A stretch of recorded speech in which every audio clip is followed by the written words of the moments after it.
Seth Hatchell right to the back bumper of the 32. And this has been so hard to pass down here, but Emerson gonna clear Mayato.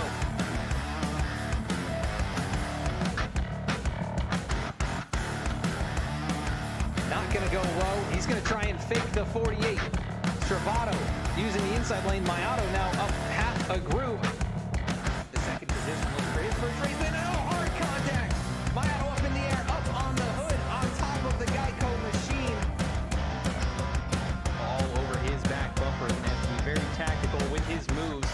Oh, and hard under braking. Travato nearly locked it up there. St. Barrett's big slide out of turn number 1. Comes Chris Samar, Kevin Cornelius. They're going to make a charge in the third lane. Is it too little, too late? Are they going to have the run out of turn number 4? Mark Emerson down low. They're all going to wreck. Dennis Fairclough in the lead right now. Here comes Nick Gardner.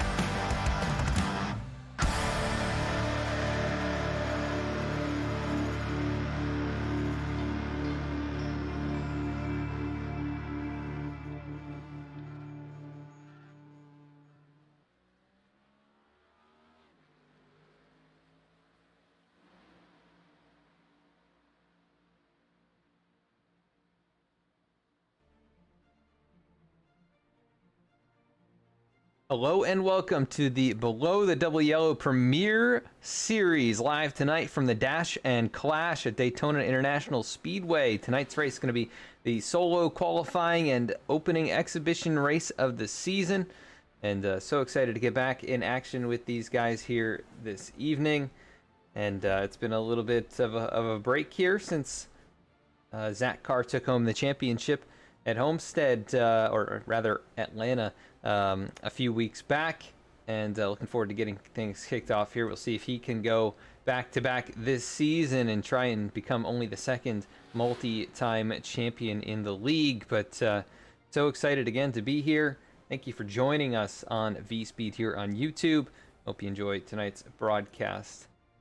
And it'll be myself, and it looks like we've got Alec Martinez in the booth here with me. Alec, how's it going, man? What are you looking forward to tonight?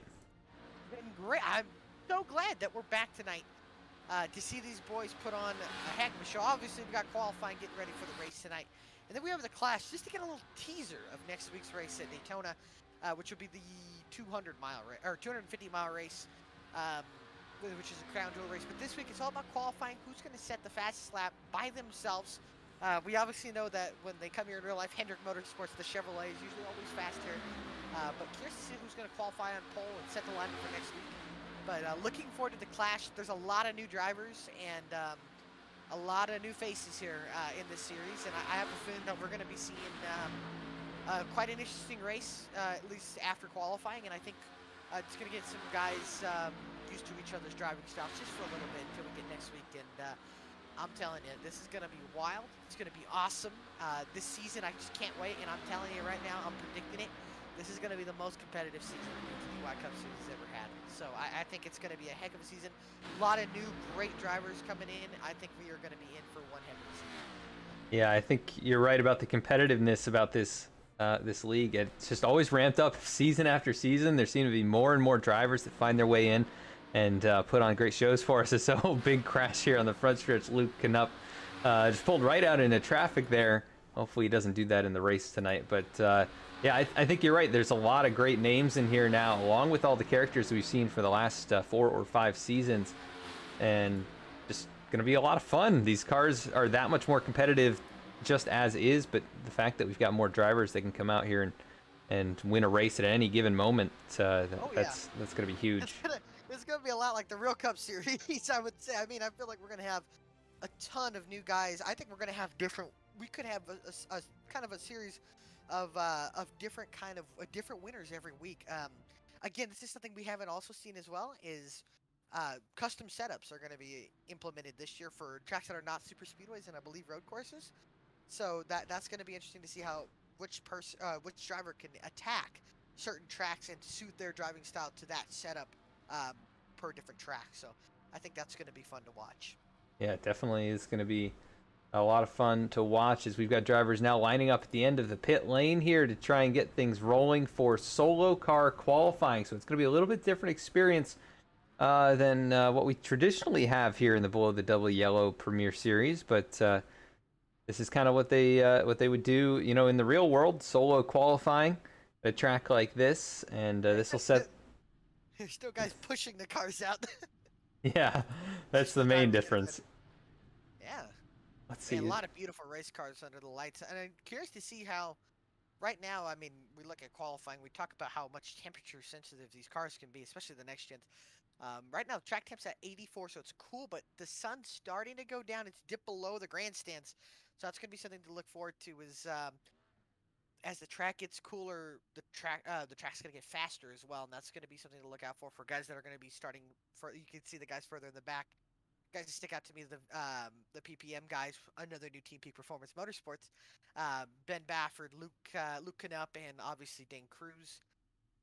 And then we got, let's see, Eddie, Zach Carr as well. So a lot of different guys here. This is going to be interesting to see which guy can put it on the pole. I got to ask you, since we do our picks for the race, who's your pick for the pole? You know what? I would usually say Ryan Gemmel, but he's not going to be here tonight. He's got something else going on. So I think there's a driver in here with quite the reputation for super speedway racing. And I'm sorry if I steal your pick here, but Jeremy Miller, he's going to be. I was looking to it. Yeah, that's going to be my pick for the pole here tonight. I gotta lie, I think Ben Bafford's gonna be in the pole. I think I've been seeing his laps by single car laps. I think he's got some figured out, and I think we'll be seeing Bafford on the pole here. So it's gonna be interesting. Yeah, I could see that. The number 23, the new look on that Ford Mustang, no longer the Tesla machine that we saw from him last season. It's a good looking scheme. Love the VSPEED logos on there. That's gonna be it's an awesome looking scheme, but it's gonna be interesting. It's gonna be very interesting. Definitely is. Let's see who's going to roll off first here. I think they're still trying to get that figured out. Yeah. I think the real question is, I think they got Josiah going out first here in the 3. All right. Who should we pull in while we're just waiting here? We got cars on pit road and everything. Do we want to pull in one of the new drivers? Maybe. Should we? Yeah, I don't know. Maybe like Michael Sturgill, or there's a few other guys. Let me see if he's in Discord here. Michael Sturgill. I don't see Michael Sturgill. How about Bailey Turner? Familiar name from VRL, but now he's up here at BTDY. Yeah, we could pull in Bailey. Yeah. Hey, Bailey Turner, you got a copy, brother? Hey, you're new to this league, man. It's good to see you in here. You're going to be rocking the, see, what number are you? Sorry, I'm getting used to it. Number 24. What is your sponsor? Do you think you can talk a little bit about it?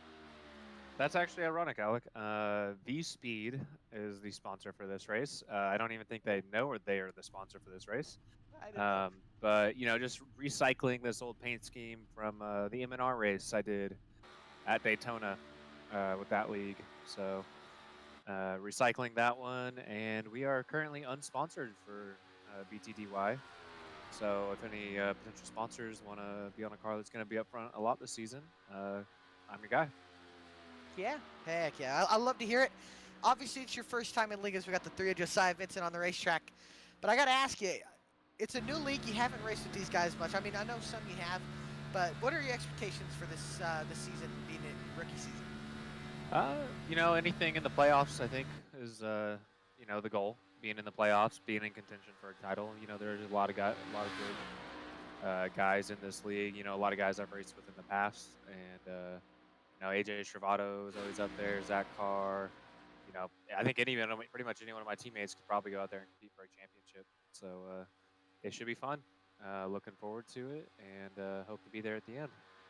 For sure. Well, good luck this week, this qualifying session in the class, and also good luck for the entire season. Maybe we'll be talking to you some more. Thanks, sir. All right.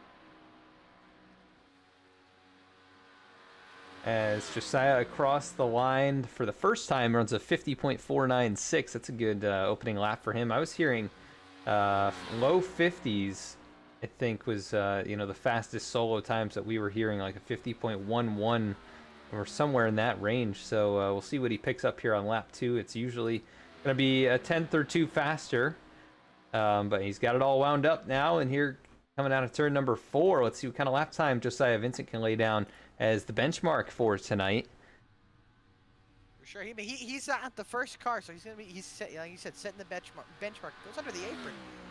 Yeah, 50.149. So he picks up just about, what, 3.5 tenths right there on lap number 2. And here comes AJ Stravato, I believe, rolling out. It is going to be AJ. Stallion. The Italian Stallion, the number 33 waste management machine. Past champion and always a contender out here in this series. Looking forward to another great season from him. As he look at him sliding across the apron here like this, getting it up to speed. In a situation like this where you see that obviously guys coming off the apron, it's all about building that momentum, and especially a track you're flat out.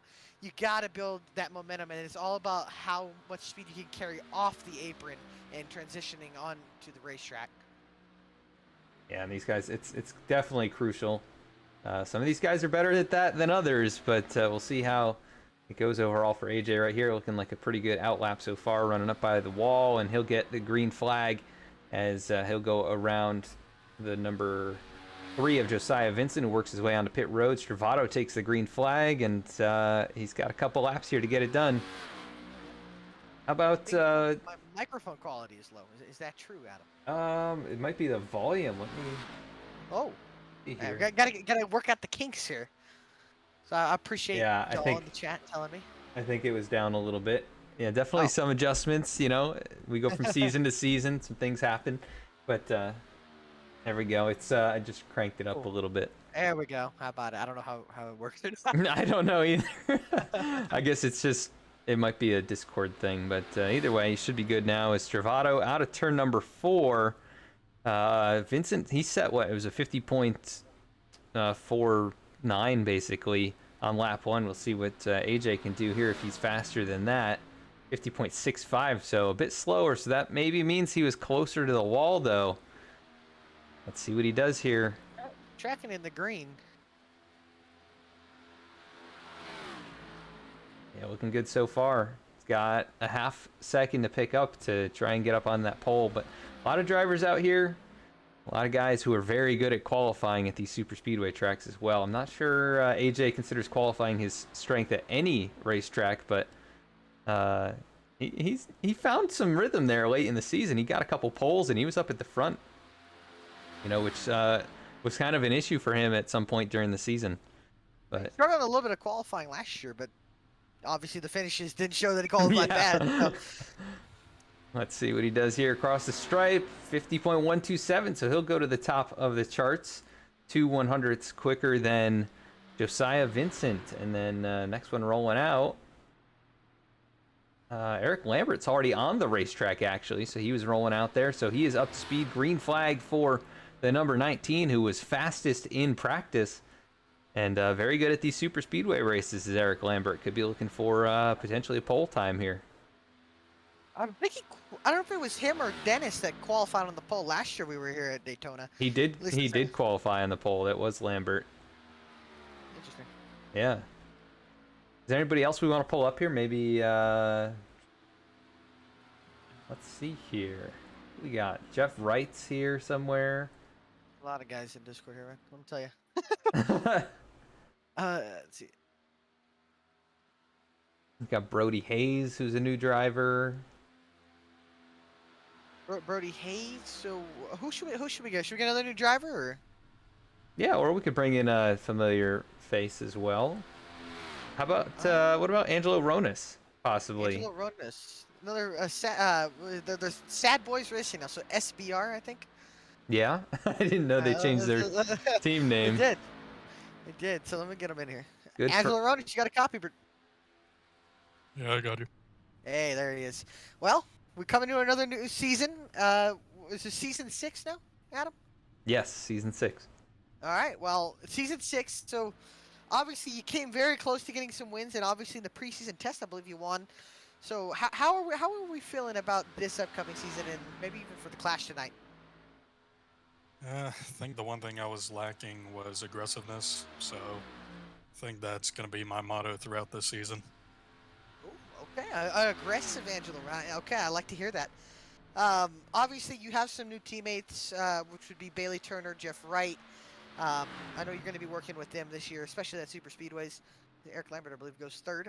No, he actually he got the only top. went to the pole. Never mind. He just updated on my screen. Yeah, just that was actually a dead tie for the pole, Wow. but I guess somewhere in the 10,000ths of a second, Eric Lambert goes to the top of the charts. Well, anyway, sorry about that. For that good laugh, but obviously for you, Angela, how are you feel about working with your new teammates this year? And obviously I think they're going to be very fast. And how do you look forward with working them, especially on a super speedway, and then continuing on to the rest of the year? Yeah, I've worked with them in the past, whether it was official races, other leagues we've been in. But yeah, there's definitely a lot I can learn from them, and then we can just get all that feedback and then maybe win this whole championship for the team. Heck yeah. Well, Angela, we appreciate you taking some time to talk to us, and we'll let you do your qualifying lap in a little bit, and we'll see you hopefully to interview you later up in the season. Sounds good. Thank you. All right, have a good one, brother. So it looks like Lane Sulfridge across the stripe there. He's going to be only 38 thousandths off on his first lap, so trying to pick it up here lap 2, maybe with the track cooling down just slightly. There's a little bit more grip for these guys. I know usually that's not necessarily what you want, you know. In the green. He is tracking in the green right now, but 100th up on his little time here. He can actually. He'll be in a really good spot if he can track up another 100th here. Get it down to a 5 at least. Now he's back to even with his last time. So he's got a little bit to pick up, but yeah, Eric Lambert currently at the top of the charts. Here.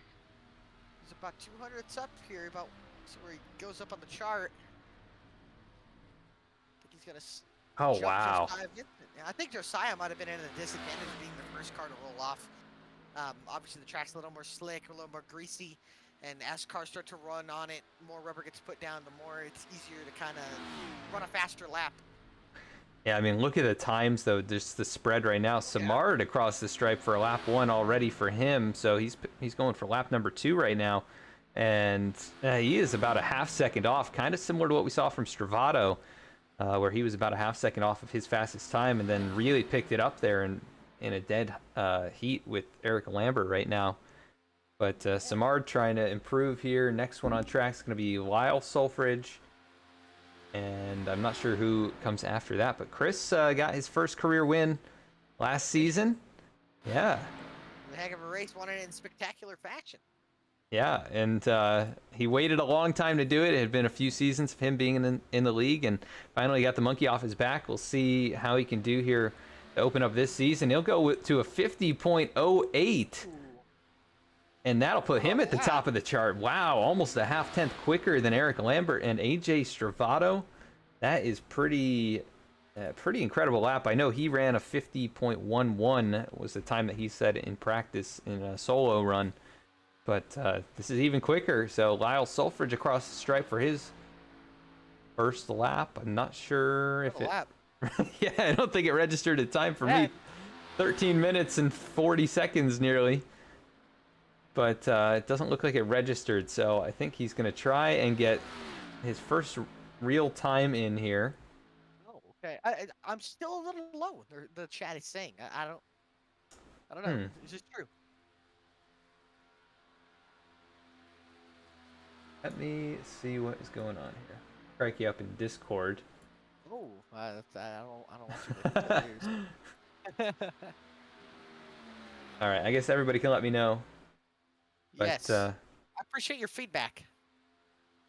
Yeah, anything that we can do to improve the broadcasts, we always appreciate comments.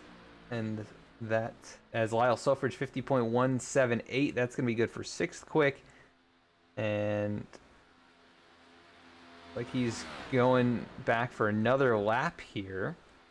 So I guess that was 2 laps. Yeah, so I guess that first lap didn't count as Robert Gilmore across the stripe to begin his qualifying session. Lyle Sulfridge going to be wrapping his up. Yeah, I'm a little confused by all of it. It's a little weird when we get them going out there at the same time, but yeah. All right, so who should we pull in now? This is the question. Oh, we got Nick Gardner back in the league. Oh, how That's about good it? to see. I believe he's one of the engineers on Justin Haley's Cup car, right? Yeah, for colleague in general, I think he works with all the Really? drivers over there. Yeah, so That's awesome. They're having themselves some good runs lately. I think Haley got 7th at Atlanta. I didn't even realize that. The ending of that race just was pretty wild, right? It got all mixed was up there, but it looks like Lyle Sulfridge 50.184 is going to be his time on lap number 2, and Robert Gilmore across the stripe 50.16, so he'll go up to 6th position. One more lap for him to try and improve on that. But yeah, maybe we pull up Nick Gardner. You got Nick Gardner up in here? Yeah, let's see. As long as he's not running his lap right now. Well, check, because I don't want to. Yeah. I don't want to move him in while he's doing his lap. Bailey Turner's out on the racetrack now as well, getting warmed up. Take a look here. The 16. Oh yeah, he's at the very back. Okay. Yeah, let's pull him in here. Let me get Nick in here. Nick Gardner, you got a copy? Yeah, I got you. Hey. How's it It's going pretty good. Well, it's great to have you back. We saw that you're back. Obviously, are you going to be running full time this year? Yeah, I will believe so. My work schedule seems to work out pretty good this season, so I'm excited to be back with BTDY this season and run both series. I know you're obviously a pretty busy man, traveling back and forth to the racetrack every week, but it's great to see. How are you trying to approach this new season? Obviously, think this being your first season back after since Billy season 4, so how are you feeling about getting back into it, obviously, and trying to compete with these new guys that are also coming in?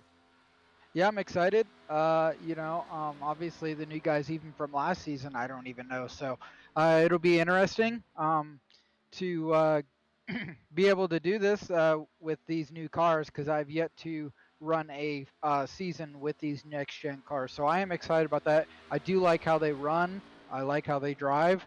So it's kind of my style of racing in general, just the way the handling is on certain tracks.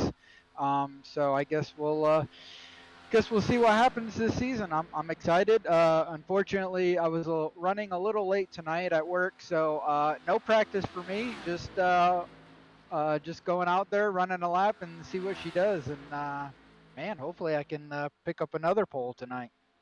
For sure, man. Well, we wish you good luck in this season, and we look forward to be talking to you some other times as well. Yeah, man, I appreciate you guys. Thanks for dropping in. Yeah, No thank you. problem, man. Good luck. So Bailey Turner across the stripe, lap number 1, 50.584, currently 8th out of 8. He'll try and pick that up here, coming towards the stripe. The number 24, yeah, looking really good. 50.105, that'll put him 2nd behind Chris Samard, just 25 thousandths off. Next one on track is Joshua Banks. Oh, The number that's one of our... His number is not right on his car. He's got Keith Miato's, the 36 on there, but he is the 35 car this season. So he'll have to get that figured out, but no harm, no foul tonight. It's just kind of exhibition and qualifying. We know who he is. So. Oh, yeah. He's a very aggressive driver. I remember racing him not too long ago in VRL, and he's really aggressive, but he's also very fast. So he's really good at Dover, and Dover's early up in the season. So I'm expecting him to probably be up front at Dover. So. But while he's qualifying, should we get Jeremy Miller in? He claims to be the plate goaters. Yeah, we can pull in Jeremy. Get him in here. Jeremy Miller, you got a copy? Yes, sir. Well, how are we feeling for this season? Obviously, we kick it off at Daytona, and we know you're pretty good at these racetracks. So how are you feeling about Daytona in this upcoming season? Yeah, I mean, it's feeling good. I'm going to dial down the toxicity a little. Not going to go around calling myself the plate god. It upsets some people. So we'll just leave it at I'm one of the best plate racers out there, in my opinion. Okay. So it's always fun to be at these places. I love racing them. I feel like it's it's obviously my most successful style of racetrack, but numbers don't lie, and I run up front of these places, and it's a blast to do so. For sure. I get what you're coming from there, and obviously you are on to a new team this year, and I believe you're on a team with Zach Carr, who this recent champion, and also another rookie joining you again is Skylar Shackelford. So how do you feel about working with them for this upcoming season? Yeah, the Harambe Racing Group with us go way back, probably about 11, 12 years. We've known each other since we were kids on the Xbox and stuff.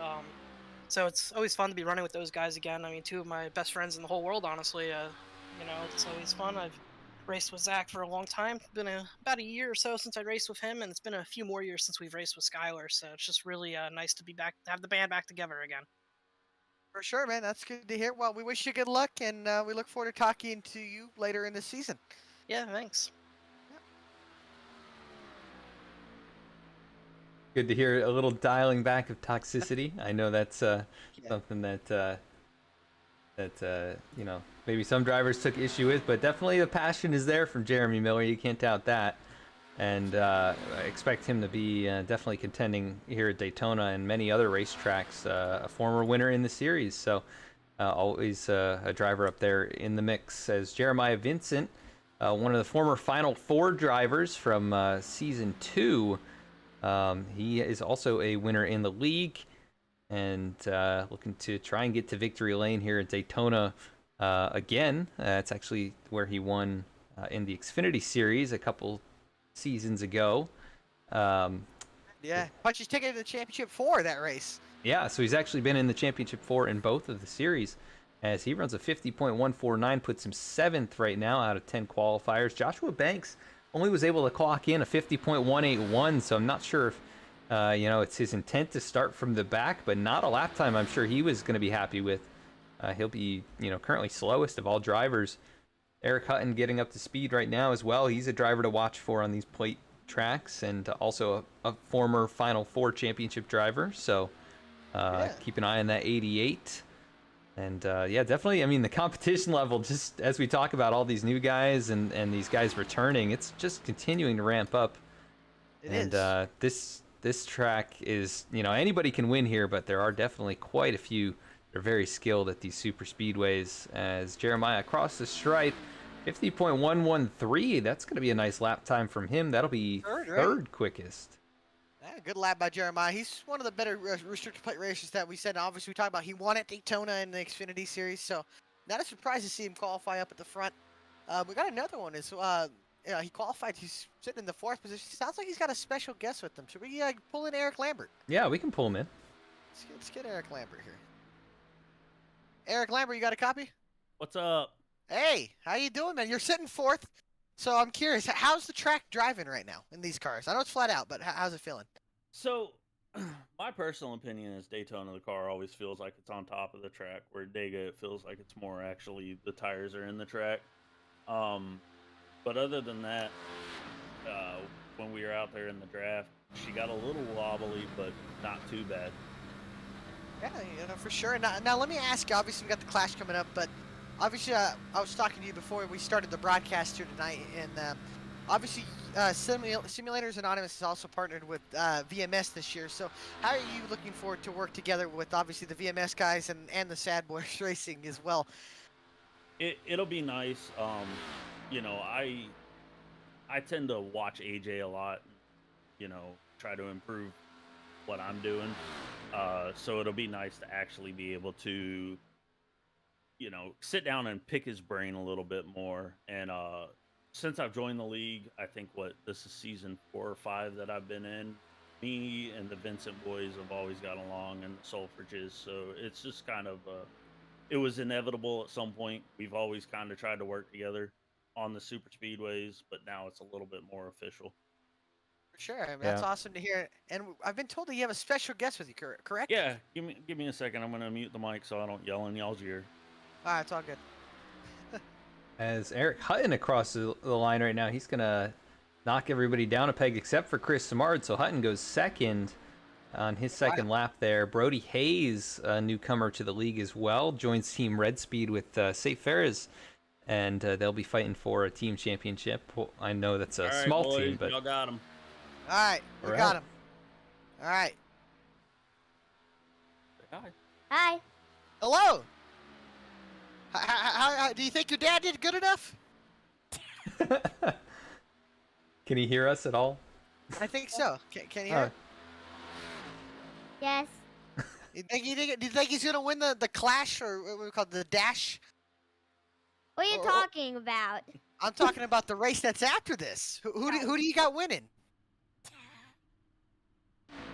I don't know what you're talking about. I just don't have I- very good hearing sometimes.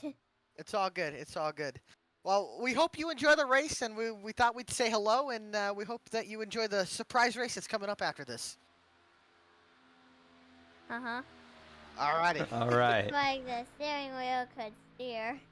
Dad. It's all good. It is all good. Well, it's great talking to you. What's your name, brother?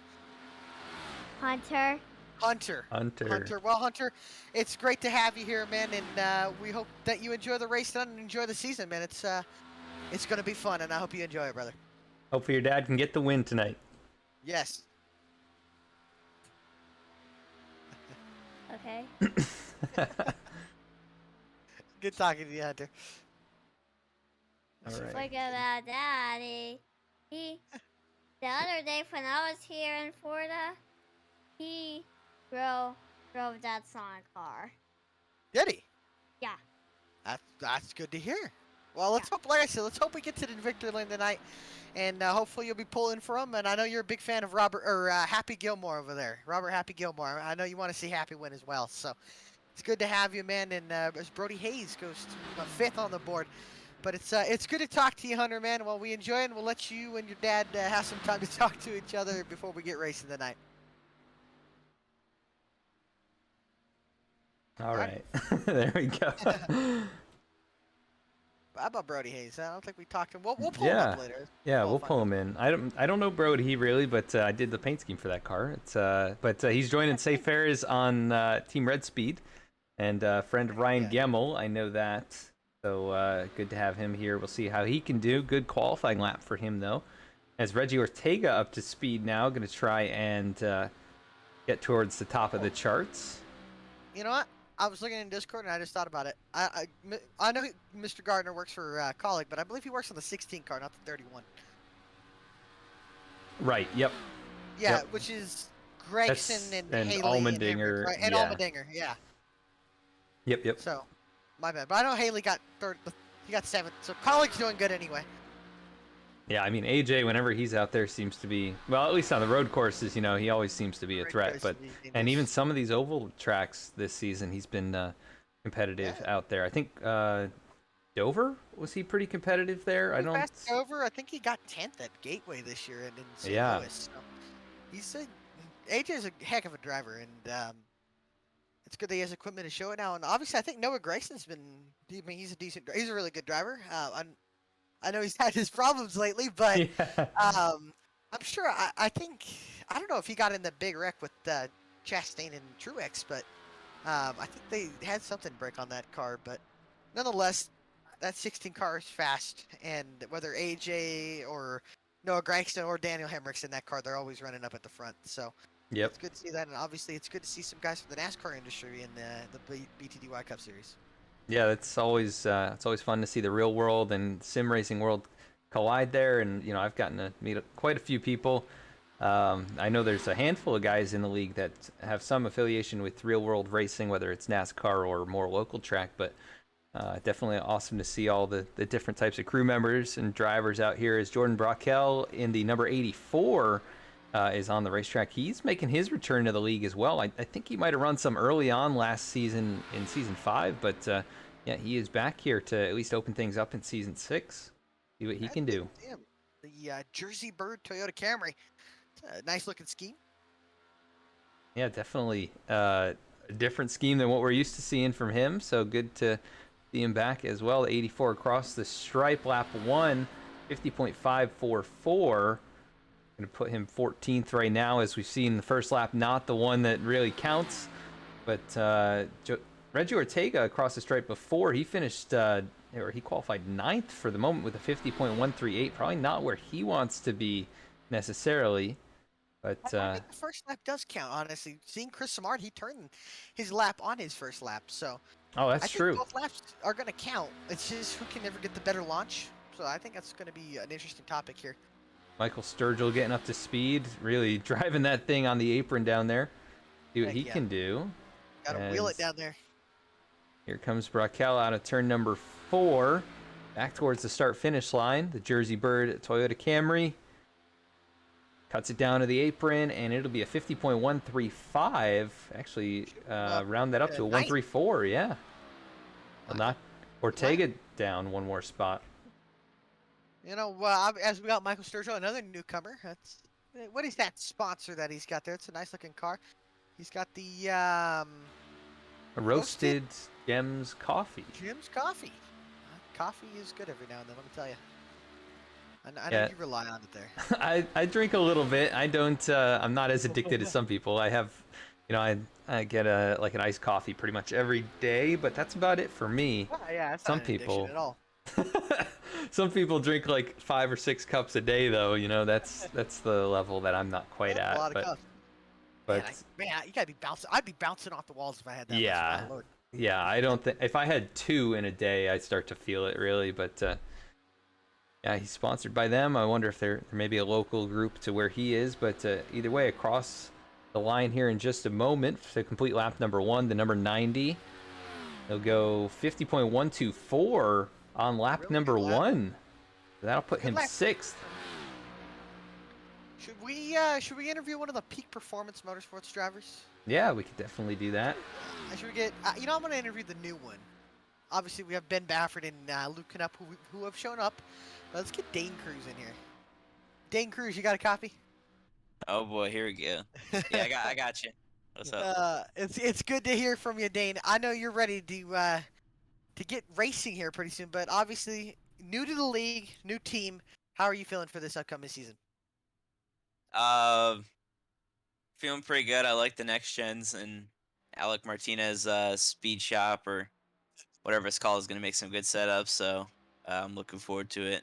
And I'm going to put it on poll. You can take my word. I'm telling you, you're my pick to win next Tuesday in the actual race. I'm telling you, I think you're going to win. But I'm my pick to win as well. Oh, are you? Okay, that's good to hear. Now I got to ask you, for this clash, what are we expecting for the clash and qualifying? I mean, it's a short race, so everybody's gonna be like going for it. They want to win, so it's gonna be entertaining, I'm sure. And qualifying, at play tracks, I either qualify like top 3 or I'm like outside the top 30. So I'm hoping for a good run here. All right, well, we look forward to seeing you, brother, and good luck in the season and in the race. We hope to be talking to you later. All right, thank you, Alec. All right, see ya. Seth Hatchell. Yeah, Seth Hatchell on the racetrack now on lap number 1 for him. The 2-time champion and right up there at the top of towards the top of the list of all-time winners in the league. Going to be trying to find his way to victory lane early on this season. He has won the opener before, and could have easily got 3 in a row. Last year was always breathing down Zach Carr's neck for that championship until what I personally think was this is the racetrack that bit him, that he didn't get as many points as he could have achieved to catch up to Zach Carr. I think he got 18th here after getting in a last lap crash where Zach Carr also got it but still got 5th. So something to look forward to. In obviously Seth's always going to be a force to be reckoned with. No matter what track we go to, Seth's always running up the front. So obviously I think he can try again to be a 3-time champion. I think he'll be one of the guys that'll be up at the front running, of course. Yeah, always a competitor there in that number 8 machine. So lap number 1, 50.597. Lap number 2, across the stripe on the apron, 50.083. Should put him second right alongside his teammate Chris Samard. So Team VSPEED up to the top of the charts for the moment as Kyle McGarvey gets up to speed here starting lap number 1.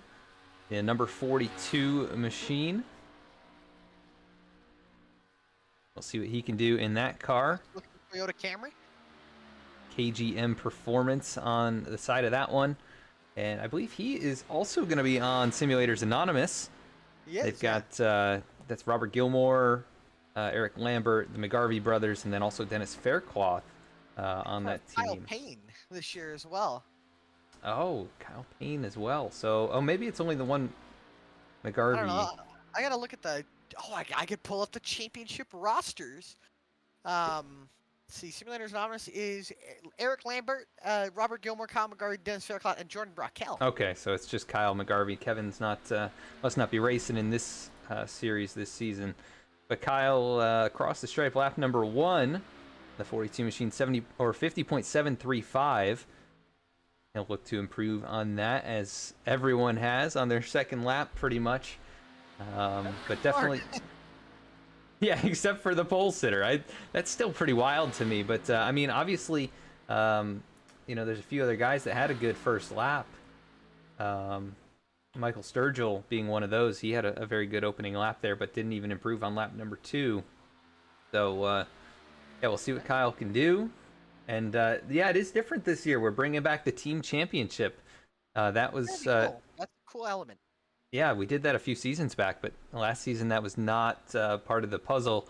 But, that could mean something at the end of this season. There might be some alliances there that could affect how the championship plays out. McGarvey, a 50.141, will put him 13th out of the 17 qualifiers so far. Here comes Angelo Ronis, who we talked to already. Get this, Adam. We've made it halfway. In the qualifying? We're halfway through qualifying. Oh, wow. I know. The only drivers that are not in the session, I think, right now are Dylan Parker, who would be in the 25 car, and Yusuf Ghali in the 54, who are not in the session right now. Other than that, I believe every single car... Oh, and Ryan Gimmel, and Safe Ferry. So 4 guys. So, yeah, we're still halfway. But I think there's 38 entries, and there's 4 guys signed up, or that are not in the session. And they'll be starting 35th, 36th, 37th, and 38th next Tuesday. So... Got their work cut out for them, that's for sure. We're getting a request for Skylar Shackelford interview. Shackelford interview. Yeah, he's a newcomer in this league. And a rookie. Let me pull him down here. Who's qualifying right now? Just so I make sure it's not Sky. That is Angelo Ronis as he crosses the stripe. 50.364. That'll put him 18th, so he has another lap to go yet. Skylar Shackelford. Good copy. Yes, sir. What's up? Hey, you're not rolling next on qualifying, right? Not that I know of. You just got called up. Oh, well, I guess I am. All right, I will wait until after you qualify, so go ahead and lay a heater down, brother. All right. All right. Yeah, I wasn't looking at the... We're gonna wait.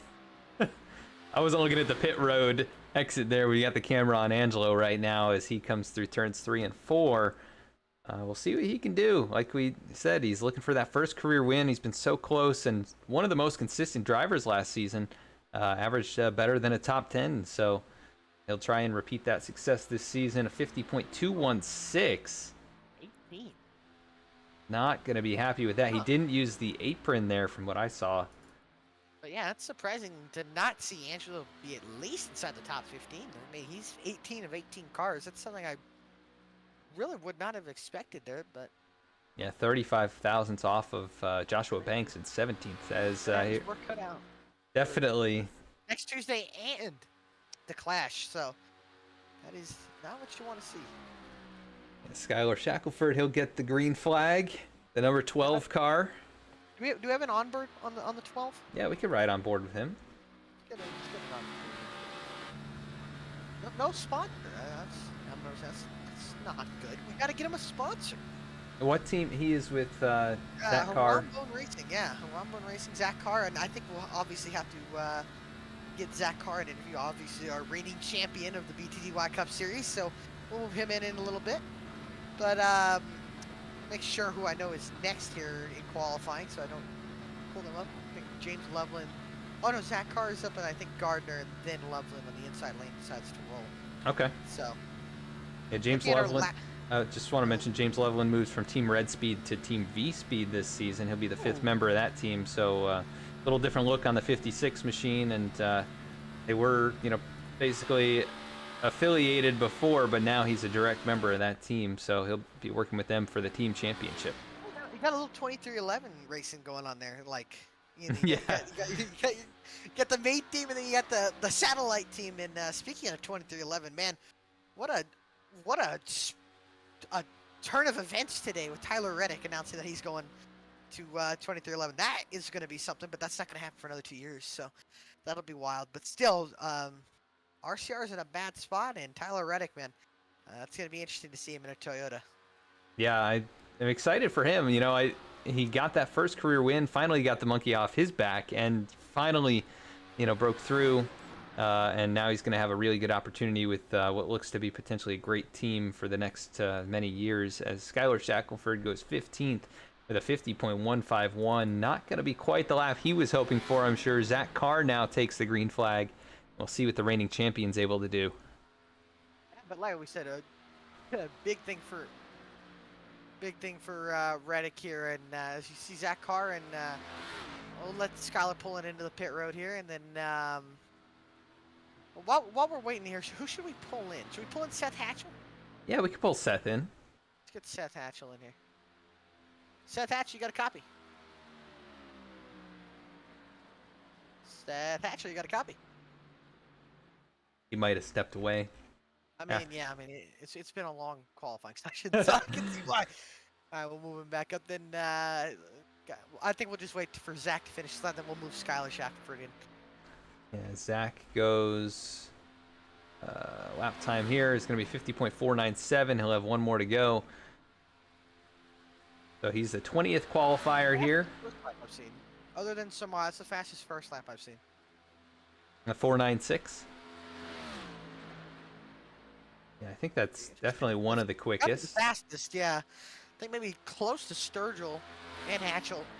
I think actually, you know, Robert Gilmore and Lyle Solfridge, they both had very quick first laps, but didn't improve really on their second, or like just very, very minor improvement. But they're pretty far down in the running order. You almost want to be slower somehow, as close to that outside wall as you can, I think, to get the momentum. But I don't think you do. I think that air kind of plays. that is a new thing. Yeah, this is kind of old iRacing that I'm familiar with, I guess. Old irons, you got to get right up on that wall. Yeah. But not these days. Oh. 50.095 for Zach Carr. That'll be I'll put him in fourth. Second row there, and now I'll move Skylar Shackelford. All right, get him here. There he goes. Skylar Shackelford, you got a copy. I do. What's still going on? Let's try this again. Yeah, let's try this again. I don't think you're qualifying again, so obviously you're a newcomer to this league, and we're excited to have you. But I gotta ask you, obviously some of your really close friends that you're going to be racing with, but how are you looking to approach this new season in this new league? Well, honestly, this is the first time I've been racing in a while. I mean, so just get experience with a new car. There's been a lot of updates that have came out since I've been on here last. So just get more familiar, get practice, get better, and hopefully, if things go the way I'm hoping, maybe I'll be there at the end of the season for something to race for. For sure, and obviously we're qualifying here. I'm see where you're at on the board here. You are 16th. You're gonna have a little work to do in the Clash, but how are you looking forward to the Clash here tonight?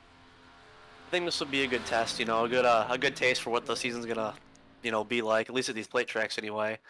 And it's funny. I actually didn't know. Maybe you guys know. Are you supposed to be in 4th or 5th? I've never even ran a lap in these cars here. Are you supposed to be?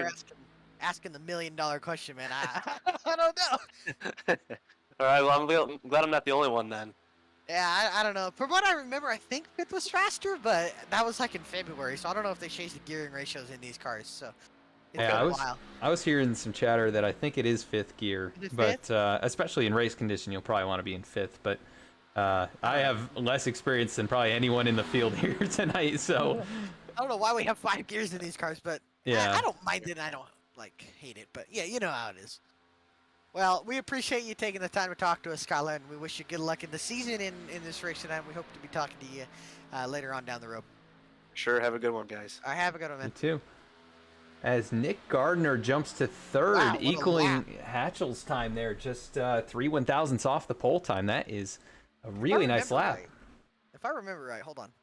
I think Daniel Hammer qualified 3rd in the 500. Hold on. It's very possible. Also, Nick Gardner, very good at these super speedway races. He has a win at Talladega, and I believe he's also won at Daytona in the Xfinity Series at one point. So, ooh, well, it's a good open there, I tell you.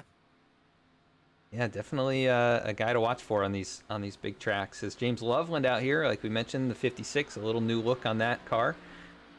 James runs, up here in upstate New York in street stock, and he's got those kinds of colors on his real-world race car. So, like the look of that one here on track tonight as he comes back to take the green flag.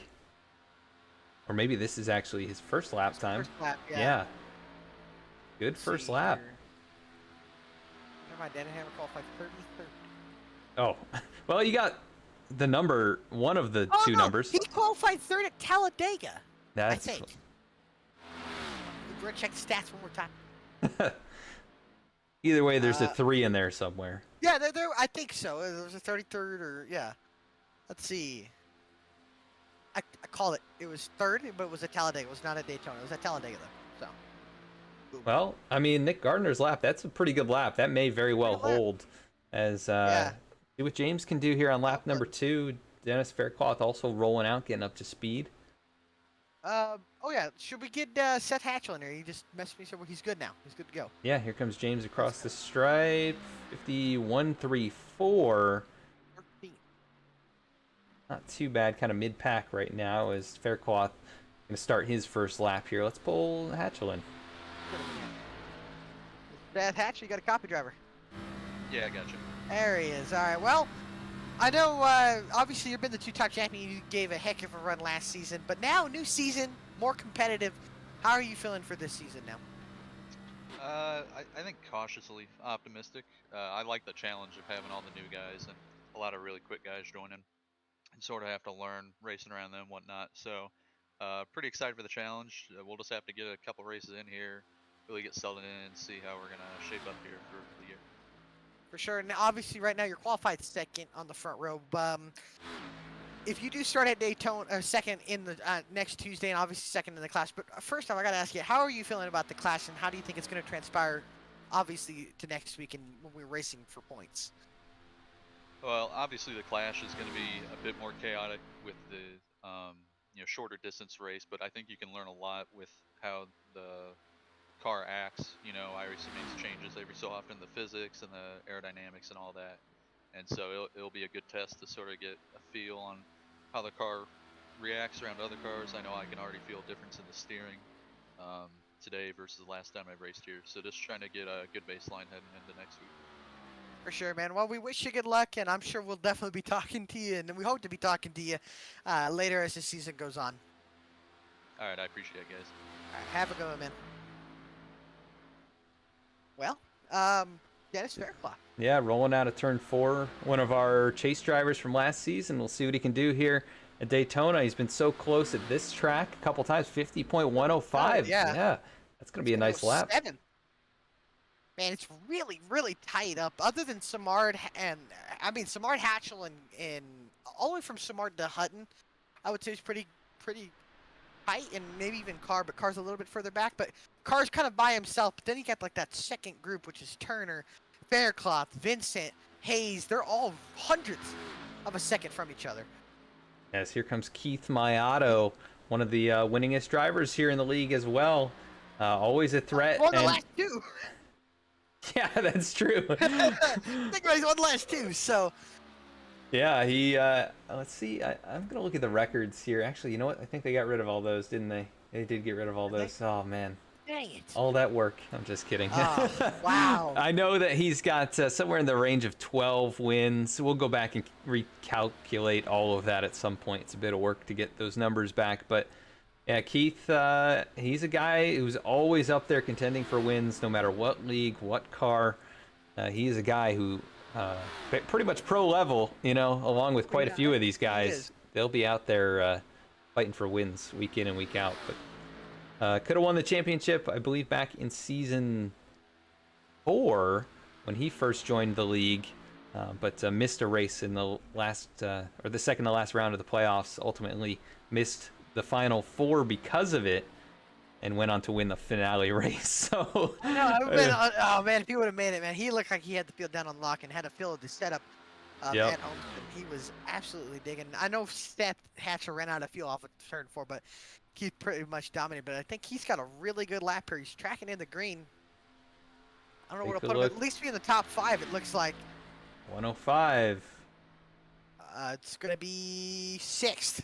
So close. Yeah, very close to your prediction there. As Kyle Payne, his new looking race car, kind of reminiscent of the. Last year, right? Oh yeah, he did run this last year. Yeah, very reminiscent of the GoDaddy colors, but on a Ford Mustang this time, as he tries to get that car up to speed, running right alongside the outside wall. And Kyle, I'm not sure what team. You said he's on Simonon as well, right? He is not. I think He he's is one of not. the independent drivers that we have. Okay. Let me look at the team rosters. Kyle Payne is not on one that I see, so I believe he's going independent this year. That's going to be a tall task at a track like Daytona where you really need friends. I'm sure he's got some out there. I think he'll be working with the Simonon guys, so he won't be left out, at least on the super speedways. And speaking of super speedways, we have 3 different super speedways in this schedule. I fought for Atlanta, so we got it, and I hope that puts on a good race, or else I'm going to look really bad. But I tell you, Atlanta, we saw how it was on Sunday. Crazy super speedway race.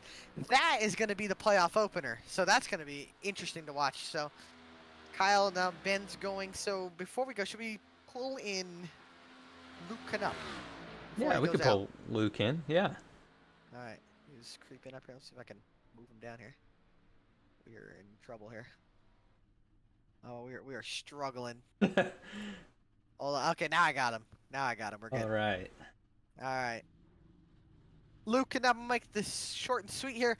Obviously, you're gonna be rolling off next, but how are you feeling? New team, brand new season. How are you feeling? You know, there's Alec Martinez set up shop, PPM machine number 29, VSPEED Camry. It's ready to rip this season. Did a few races last year. Wasn't a full season for me. Was in the booth even some races last season, but now we're ready to go try to win some races.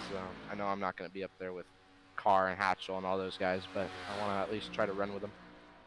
For sure, man. Well, we wish you good luck. I know you're going to be rolling now, so we look forward to talking to you later in this race or as the season goes on, and I know we'll be definitely talking to you. Oh, you'll be talking to me later tonight after I park this thing at Victory Lane. Heck yeah, that's the confidence I like to hear out of a driver. Well, good luck, brother, and well, we hope to be talking to you, man. Thank you, sir. Have a good one. Yep. Good luck, Luke. Kyle Payne goes Gafford. fifth. Yeah, Kyle Payne goes 15th. Here comes Ben, the number my pick. 23. Two-time winner, 3-time winner. I can't remember. 2-time winner, one at Martinsville and Watkins Glen last year. So Right. 2 very diverse, different tracks. But man, I just love purple race cars. Let me tell you, purple race cars are very underrated. And look at the lights, look at the shimmer off that purple that he's got on that car. That is beautiful. Definitely a great-looking race car. 50.095. Top 5. That's gonna be lap 1, right? Yeah, it's lap 1. See if he already lost a lot of time on the apron, so I don't think he'll be tracking in the green. Yeah, we'll have to see. Well, It's hanging even right now. Pretty close to even, at least. We'll fast see. race car, let me tell you. Yeah, That is he's a very fast race car. he's always good in qualifying. It doesn't matter where we go. He seems to be able to get up there in the pole, or at least top 2 or 3. So, yeah, Ben's a guy to watch for. I mean, the only driver, one of only 2 drivers to win that weren't in the chase last season, but had he made a few more races earlier on, he would have been competing for the championship, I think. Would have been top 3 or 4. This year he comes. Faster. Yeah. 2.4, wow. I think Canup is on the race. Oh, sorry, Dane Cruz is on the racetrack. Talked to him earlier. While Dane Cruz is going up around the racetrack, who should we pull in? I think one of the new guys here. And Brody Hayes is Brody around. Hayes. Should we have Brody Hayes? Yeah. If we can get Brody in here. Brody Hayes, you got a copy? Yes, sir. Hey, how you doing, man? I appreciate you showing up for that Michigan session not too long ago to help with the setup. But let's get on to the real topic here. Right now, you're qualified 11th. Obviously, on a new team, brand new league for you, new season. How are you feeling for this year? I'm feeling pretty good. Done a couple leagues in the past, but this one's got some stout competition I've seen and I've heard. So I'm looking forward to it. It's going to be a long season, but it's going to be a fun one. So it's gonna be a battle all the way to the end. For sure, man. And obviously we got the Clash, and then obviously Daytona. But how are you gonna? What are you looking forward to the Clash to also learn for the 250 on next Tuesday? The Clash. I mean, it's only 25 laps. I mean, you can learn what you can in the 25 laps. You know, everybody's gonna be going for it. It's checkers or wreckers pretty much. I mean, I hope we get a nice green flag run in there so we can learn, a little bit more what these cars are going to do in the draft. But for me personally, I haven't raced with any of these guys, so kind of seeing what their tendencies and everything is going to be. That'll be big for me, and then that'll help me out going into next week's big race. So it's kind of what I'm looking forward to tonight. If I wreck, I wreck. If I don't, I learned some things. So that's what I'm looking for. For sure, man. Well, we appreciate you taking the time to talk to us, and we wish you good luck in this season, man. And we hope to be talking to you as we go into the season as well. Yeah, I'm happy to be here. Thanks to you guys for putting this on. It's gonna be a fun one.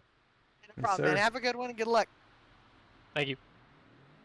Dean Cruz. Yeah, goes 7th. Yeah, 50.101 as here comes Luke Knupp in the number 29 machine. It's going to be very confusing to have the peak performance boys and V-Speed cars. Yeah. V-Speed cars and V-Speed cars. But I think the all more V-Speed, the better, I guess. I think all the PPM cars are Toyotas, so that'll be the way to tell them that's apart. a big difference, yeah. So I believe we got Luke, Eddie Trejo, and Jeff Wright and Jeremy Miller. And I think Jeff Wright's another guy who can also might be able to get the pole. I think he's another guy you got to consider. Yeah, he's always a driver that comes out there and competes. I don't think he ran. Did he run any races with us last season? I don't. I think he's just. New. What's that?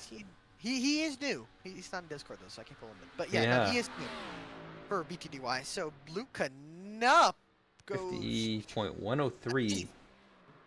Goes to 8th, and there goes Eddie. That was just one lap for him, so he called it after the first lap, and here comes Eddie Trejo, who we're familiar with from VRL, a couple seasons back. Good to see him out here, and I think he's buddies with Reggie. I'm not 100% sure. Reggie, myself, and I've known Eddie for a while. Big LA Rams fan, so am I. So go Rams. There you go. I know we're going to be playing your team. Oh yeah, week 1. Day.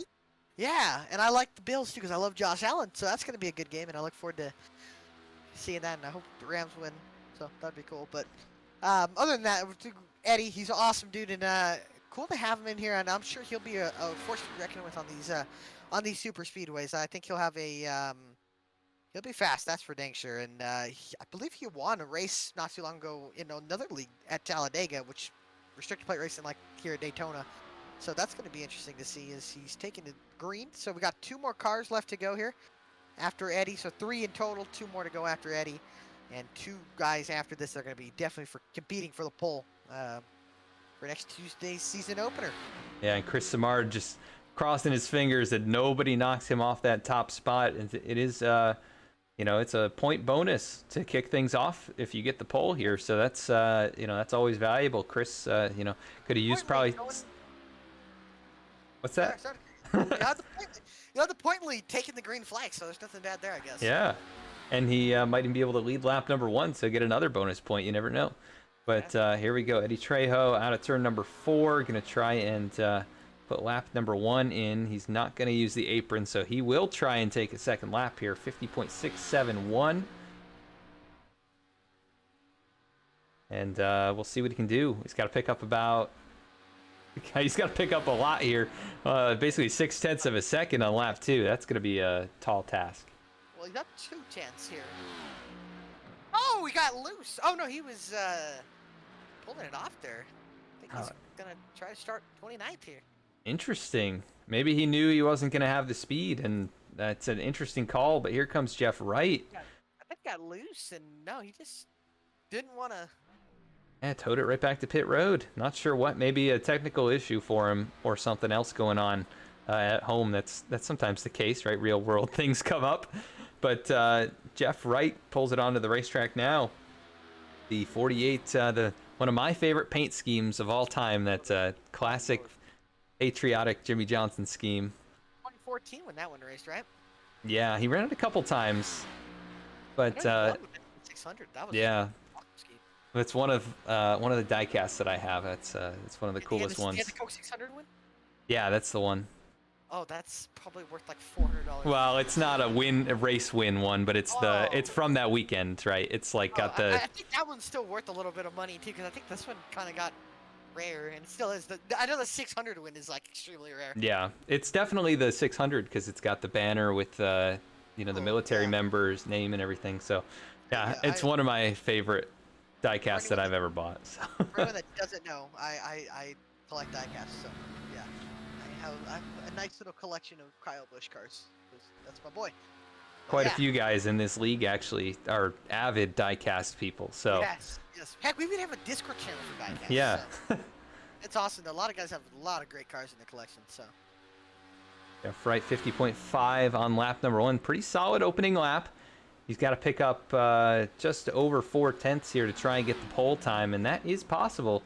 We've seen drivers improve. I mean, he's already up. It's showing, 2 or 3 tenths here in the first corner, so he's already got a good second lap going. We'll see what he can do in turns 3 and 4. Either way, should be starting up inside the top 15, I think, no matter what he does. Lap. Tracking a 2 right now. Now tracking a 1. Oh, back. He's flirting with the 2 and a 1 here. It might not be as good as the lap before. Oh, never mind. He just getting a ton. If he could just let it track down on the exit here and see if he gets it under the apron here. Doesn't. That's interesting. Let's see where he'll put him. I think he's going to be turning at least a 1. Yeah. 9/22. Oh, wow. Yeah, not quite as good as I expected there from him. But either way, he's going to be a challenger out there during the race session. So Jeremy Miller going to be one of our final qualifiers. I do see Dallas. Yeah, Dallas, they're pushing it out. I just don't know if he's going to be qualifying or not. Yeah, I know. I mean, there's Alan Dice as well. I don't know if Alan is running, if he is maybe out of the car admin. Okay. And then Nick Starling, I know, sick right now. So wishing him the best of luck there to get better and fight off what he's got. See, looking, yeah, Eddie said he had something with his wheel. His wheel came off of his rig, so oh wow, that's why he pulled it off. Definitely don't want that happening. Yeah. Well, we can at least confirm this. Chris Samard is going to be on the front row. And then his biggest threat right now, though, is Jeremy Miller. Pick for the pole. See if he can deliver on my pick. I mean, that doesn't happen very often here when we make selections, but You got to think it's only 2 of 30 guys sometimes, so. I think I picked Keith both of the last 2 races, and he's the only one who's ever pretty much done that. So, I got it. Yeah. Eddie Trejo is going to be scored 31st in this no matter what. Jeremy Miller here, 50.532. Tracking pretty good right now. Tracking in the green hat, lost a little bit. He's starting to gain it back on this backstretch here. About 300s. It's going to be close. I don't think it's going to be Turt Samard because he's going to be about 5 tenths faster. He's already 3 tenths up to 4. It's going to be tied. I still think it's going to be. I think Samard might have the pole here. He's going to get it under the apron, see if he gains any time. Gained a little bit. Oh boy, that's close. 4th. 4th quick for Jeremy Miller. Chris Samard is on the pole. Congrats to Chris. Great job there in the number 37 VSPEED machine. And we'll see if Dallas, I don't see Dallas rolling out just yet. So I don't think Dallas he's is not qualifying. All right. So 31 drivers. Chris Samard is going to be the pole sitter. Or we have not talked to Chris tonight. Oh, we're advancing straight into the clash. So let's get Chris in here before anything happens. All right. Chris Samard, you got a copy. Chris Samard, you got a copy. Yes, sir. There he is. Chris, you're on the pole for next Tuesday and the clash. So how you feeling? I'm feeling really good. Man, I don't know why I was so nervous there, but that 1 point real is going to help. So 1 bonus point. So. Heck yeah. Well, it's good to see. I'm glad you're on the pole, brother. Well, go get him in the clash, and hopefully we'll be talking to you, after this race because it's going to be fun. So good luck. Yeah, thank you. One other thing, I'm probably going to be racing this whole season. I thought I was going to have surgery, but it's not going to be until later on. So I should be able to make the whole season. So I'm happy about that. So this 1 point is may not seem like much, but it helps out a lot. So yeah, man, it's good to hear. Well, we wish you the best of luck, man, and we'll be hoping for that surgery to go well as well when it happens. Yeah, thank you, sir. All right, man. Good luck. Good luck, Chris. Thank you. Thank you. So let's go through the starting grid here. Yeah, in the clash. So 25 lap race. No points on the line. This is basically like the shootout, right? The old Bud shootout or or I guess the Clash, right? It's all the same thing at this point. Yeah. Clash, whatever. Yep. So Chris Samard, though, he'll be rolling off on the front row here, starting first. Seth Hatchell, his teammate, going to be starting from the second position. Third is going to be Nick Gardner. Fourth will be Jeremy Miller. Fifth tonight is going to be Eric Hutton. Ben Baffert's going to start from the sixth position here. Seventh is going to be Zach Carr. Eighth, Dane Cruz. Ninth will be Luke Canup, and Keith Mayato rounds out the top 10. Bailey Turner will be starting 11th. Dennis Fairclough 12th. Jeremiah Vincent will be 13th. Brody Hayes 14th. Michael Sturgill 15th. Eric Lambert 16th. AJ Stravato 17th. Lane Selfridge 18th. Kyle Payne 19th. And James Loveland will be rounding out the top 20. 21st is Jordan Brockel. 22nd, Reggie Ortega. 23rd, Jeff Wright. 24th, Kyle McGarvey. 25th, Josiah Vincent. 26th, Skylar Shackelford. 27th is going to be Robert Gilmore. 28th, Lyle Solfridge. 29th, Joshua Banks. And Angelo Ronis rounds out the top 30. Eddie Trejo lines up 31st. And Dallas Sullivan not going to be taking the green flag here tonight, showing him as 32nd. But 31 drivers going to be on track here this evening for the Clash, and also at least that many for the season opener, the Daytona 250 next week. We are going to do a quick side-by-side to show tonight's sponsor, Martin Sports. That's the league sponsor, the series sponsor. So let's hear a quick message from them.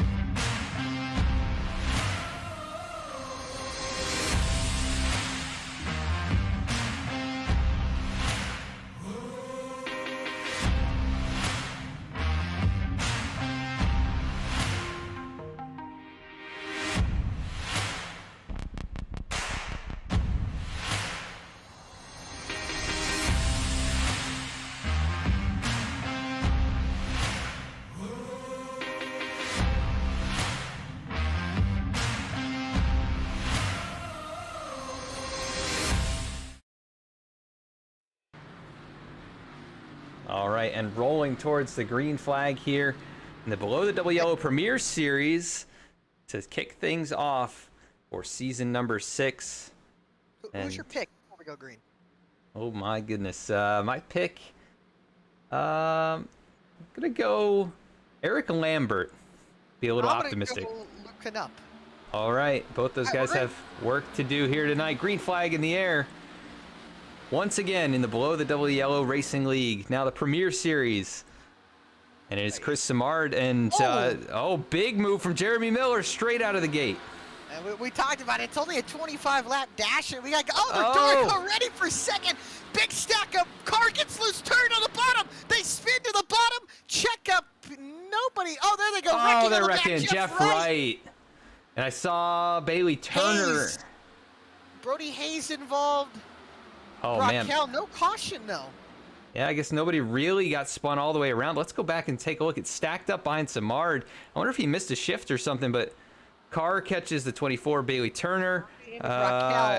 Hayes goes around. Jeff Wright got checked up there. They made contact the second time. That may have.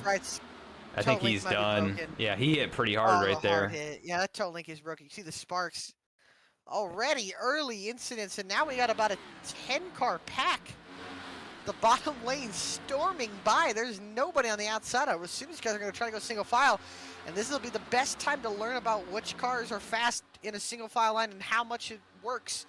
As you can see, they got another separate pack with Fairclough leading. I believe that's Sturgill, then Lambert and Solfridge, then another pack, or Loveland all by himself, then Stravato, Turner, Payne. So really spread out, about a 10-car or 9-car front pack. Probably about to be a 14-car or 13-car pack once Fairclough can run down Miller and Canup. Yeah, and Jeremy Miller, he was up there battling for the lead on the opening lap, and he's been shuffled all the way back to 9th now. Nobody willing to jump out there to help him. Did see Jeremiah Vincent make a move to try and get around, I think that was Nick Gardner. And some of these guys may have a little bit of damage, even though they're up here at the front. They may have gotten a little tap or two there during that whole chaos there on the opening lap. You see James Loveland gets bypassed there. There's a huge pack from 18th all the way to, I believe, 28th or 27th, actually, with Lyle so between the last car. So there's about a 15-car pack, all getting single file. But right now at the lead, you can see Miller and Baffert now jumping up. Faircloth in the background, starting to run these guys down a little bit. I'm assuming with these guys running side by side, they'll stall each other out, and they should be able to catch us. Baffert goes back to the inside line. And now he jumps back out alongside Jeremiah Vincent, tries to side draft and pull him back. But yeah, not a lot of power up there in that top side. Is the 26 of Dane Cruz. He's going to jump up and try and get in the way, and it's not going to work out for him. He'll actually lose the position to his teammate Luke Knupp. And man, Ben Baffert, he is just hounding Jeremiah Vincent right now. And here comes Knupp. Only a 25 lap shootout. You can see those BPM cars starting to work together right now. Knupp goes back down to the bottom. Cruz and Miller kind of stalling each other out. Now Cruz will at the draft where there's no help for the 30, and Dennis Faircloth is loving this, running side by side, stalling each other out. Baffert goes up high now, side drafts the 9, and now he'll have his teammate in the 29 trying to push him up. Vincent staying strong on that bottom here. Yeah, you can the see. run Miller gets too. Yeah, it's, oh my goodness, he is just shot out of a cannon right now. He's going to give a huge shot to the 23 there. It's going to get him squirrely and upset that back end. Yeah, Luke down there on the apron just a little bit behind Jeremiah Vincent, so that slowed him up a little bit. Keeps him alongside the 23, and that is slowing all of them down. But look at Ben Baffert wobbling there from the push from behind as Dennis Faircloth last lap was about a 10.5 faster. So they're moving. It's got 2 seconds to go to catch up to, or well, not quite that much to catch this lead pack. 3. Yeah. Once he can get about 1 second, he should have the draft from the 26 Cruz. They'll get there, and they'll definitely make this race interesting. I think 9 cars, you're not going to have enough energy to kind of build the run. We saw it in the Xfinity race at Atlanta where you weren't able to build a run with so little of cars in a pack. There's not enough energy here. Once they can get about 13, 14 cars in this pack, they should be able to start catching and being able to make some moves and kind of actually get a second lane working. As you can see, there goes Knupp to the outside of Vincent, but he just can't pull him back here. And Baffert is just all over the place right now, trying everything that he can. And we often see Ben kind of throwing that car around, making aggressive moves. And tonight's not going to be an exception. It looks like he gives a huge shot to Luke Knupp. Almost turned the 29. Now the 29 is going to get shuffled probably to the back of the pack unless Cruz will let him in. Cruz won't. And now Baffert peeks up to the outside. Cruz stays on the bottom with Miller. Baffert side drafting the 9 of Vincent, and I believe Dennis Faircloth is only 1 second back now. He should have a shot at that draft. The more these guys run side by side, the better he'll have a chance of catching. Again, a ton down this backstretch. Still 2 seconds. As you can see, Vincent goes up, blocks Baffert almost into the wall. Just missed it there. I was looking at Dennis Faircloth. Yeah, but now Ben has to settle back in line there in 6th position. And single file for the moment, the top 9 cars. And then it is now just over 1 second back to Dennis Faircloth. Gonna start sniffing that draft just a little bit. Has 4 cars in a row, and then it's a long ways back to AJ Stravato. About 5.5 seconds behind Lane Sulfridge. It's about Faircloth's about a second from Luke Knupp, who's the last car in the lead draft.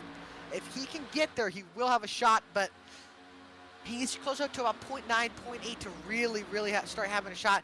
As you can see, Vincent now goes up to the outside. Baffert's going to follow with him. Now there's going to be a little bit of momentum rolling up on that outside, but that third car, which is the Dane Cruz in the 26, has to go with him for that top line to work. There needs to be about 3 to 4 cars to make another line work. As you can see, Baffert finally works over Jeremiah Vincent. He'll get by him. Now Miller and Knupp running side by side, which is going to be Dennis Faircloth's best friend here. Faircloth almost just about a second out. He should have a good shot at catching him. Yeah, as they've gotten broken up just a little bit in front of him, he's now under 1 second. That just ticked all the way down to 9/10. Yeah, they're really starting to break up. Baffert looking on the outside of Mayato. Vincent tried to push him. They'll go back down to the bottom. You can see them get back in line. Faircloth is already about 9/10 of a second back. He's getting shoved by the 90 of Michael Sturgill, which is also doesn't have the help from Lambert, but Lambert's kind of shoving, giving him that air bubble push. Other than that, there's about 13 cars that are going to be in this lead draft. I don't see Stravato or anybody else being able to catch him from 7-8 seconds back. And here comes Baffert and Vincent working that top side, trying to get around Keith Mayato. And looks like Vincent's going to dump the 23 for the moment.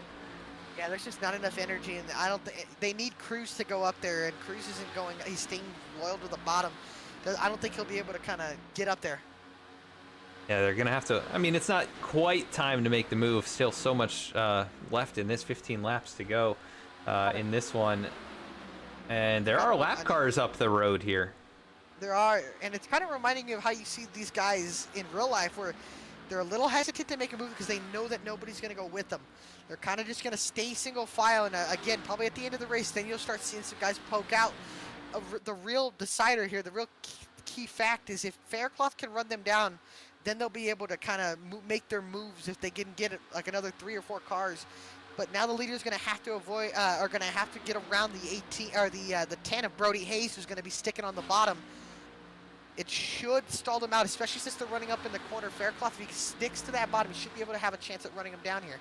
Yeah, they've lost some time in that second pack. They lost about 2 or 3 tenths, and so they're gonna have to make that back up. They're just kind of hanging right around there as they all work their way around Brody Hayes. Next one up the road is gonna be Jordan Brockel, who's entering turn number 3. And we may have had, look at this huge group behind AJ Stravato. This is just wild back here. We haven't even looked back here, but basically 14th on back is in this huge group. Comes out, it's gonna be right here. Yeah, I think they're working on it back there. So 14th to 27th is in that second pack there, with Stravato leading. As you can see, Baffert goes up to the top. Vince, a huge run on the outside. He's going to try and make it work, but he's not going to have any help because Baffert tucked right back in. Now they've got Jordan Brockel up there on the high side, so not going to be quite the time to make that move. But these lap cars will jump into this group. They'll be the missing link for Dennis Faircloth, probably. He's gaining a lot of time, and you can see they're going to be there. Almost there. And he's Jeremy Miller! He's in the wall! Lambert and Solfridge. Lane Solfridge, a hard hit. Oh my goodness. What a hit! I'm not sure how that developed, but I saw the 30 getting shaken around there, and then what a massive hit! That will bring out the yellow flag. Oh my goodness. We knew something was going to happen. It was brewing right there. All right, let's go back and see what happened. And now the whole entire field's going to group together. Those were some of the biggest hits I've seen since I think it was the All-Star race last season. Jeremiah Vincent tries to do side draft, maybe. Side draft, got him loose. Oh, what a hit. And then, Sturgill and Lambert. And then watch Lane Solfridge. Oh, tank slap the 30 and the 7 and the 19 and went straight up into the outside wall. Get an onboard here. I don't know if we can. Oh, man. He didn't hit the outside wall all that hard, but Eric Lambert with the head on. Front end. Yeah, Lambert's front end killed. Oh, Sturgill. Oh. Just I think Sturgill also got in it as well. Oh, you can see the hood. See, yeah, Sturgill's right in front. See if he got any damage. Oh, yeah, he hit him the right front. And look at Sturgill go straight up into the outside wall. Yeah, the right front broken on that car. Oh, man, toe links broke in on all 4 of those race cars. You can see him.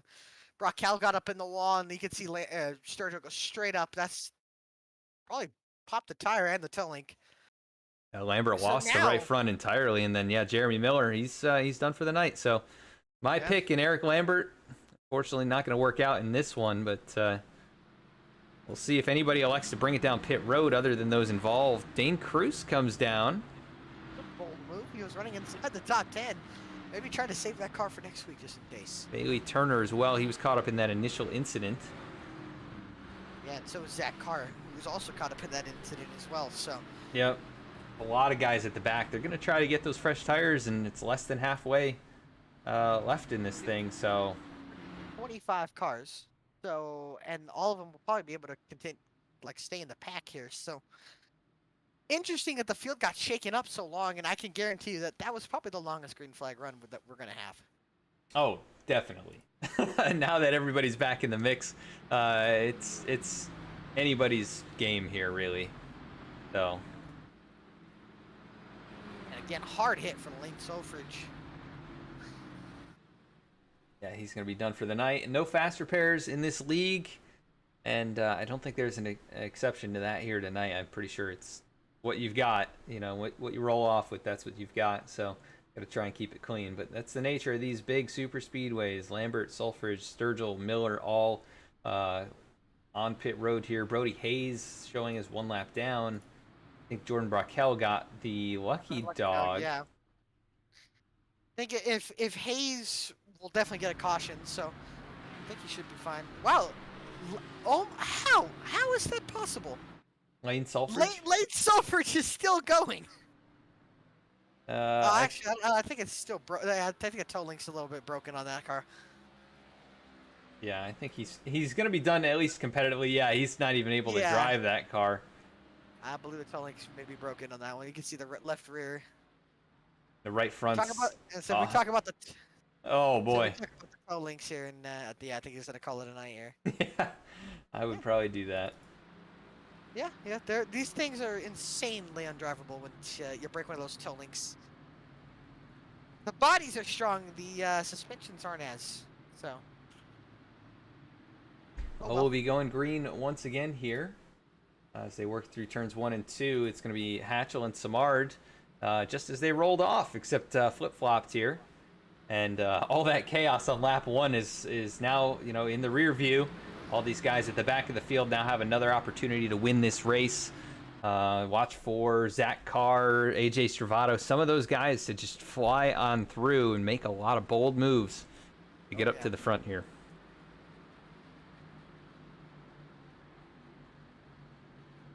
We do want to also let you know, I mean, this series is a little bit different than it was before. The Below the Double Yellow Racing League has reintroduced kind of the second series, which they're calling the Contender Series. That's for drivers who have a 3,000 or under I rating. And the Premier Series for drivers from previous years of this league, or for drivers with 3,000 or higher I rating. So the skill level in this field is very high tonight. I'm not sure if Alec, if you've got like an IR field strength that you could pull up anywhere. If I had to take a snag at it, it's probably like, I don't know, 50, I'd say it's probably like 48, 4,900, maybe 5K. Yeah, a lot of guys in the 4 or 5K range. So very competitive, talented field here. Pace car is off. It is Seth Hatchell leading us back to green. There it is, green flag in the air.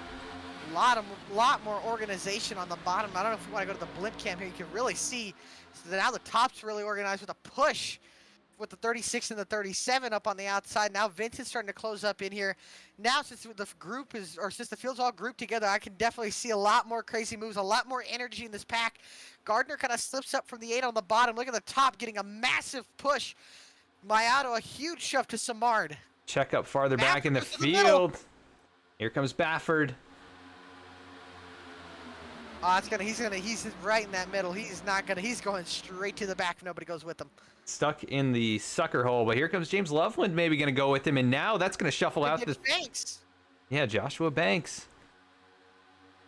Oh, they checked up in the middle. Yeah, they checked up big time at the back of the pack there on that restart. The front half got a really good run there, but yeah, 3 wide now. Reggie Ortega, Ben Bafford, and Joshua Banks. And that is separating this group. File here.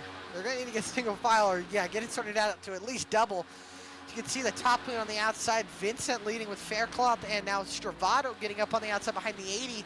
Ortega thought about it, didn't actually go up there. Now look at the top lane surging. Vincent, a huge shot from the Geico Toyota Camry of Dennis Faircloth. Now Bafford, a huge run behind them. He's going to close up to the back of Stravato. Huge runs. The runs that the guys are able to generate are massive. Look at Joshua Banks at the 36. The closing rate on the 23. Mayato getting separated from Samar. That's going to kind of stack things up on the bottom as they catch up to him. VSPEED all in the bottom.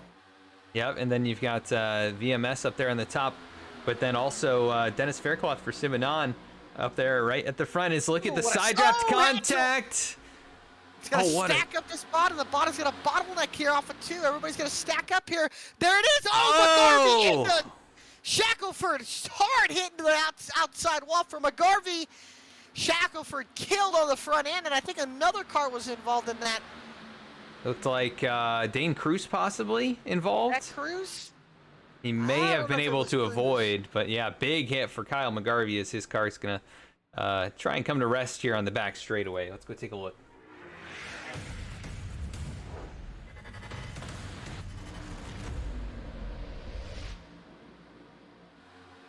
Oh, Sulfurage, I believe, as well. You can see here on that bottom, it's stacked up right there, and you can see Sulfurage just got into the front. Wow, what a hit. Hard hit for McGarvey in the right side, and then a big hit for Shackelford, who killed the front. I don't know how much damage Shackelford might have. He might have a toe link broken at least. Go on board with him here. Towards right the back. In front of him here. Sulfurage goes to try to take it middle and just, oh man, hard hit. It's a Sulfurage involved in that one. Did you see how close that was for Brody Hayes? His rear quarter panel there. Let's go to the rear view mirror here.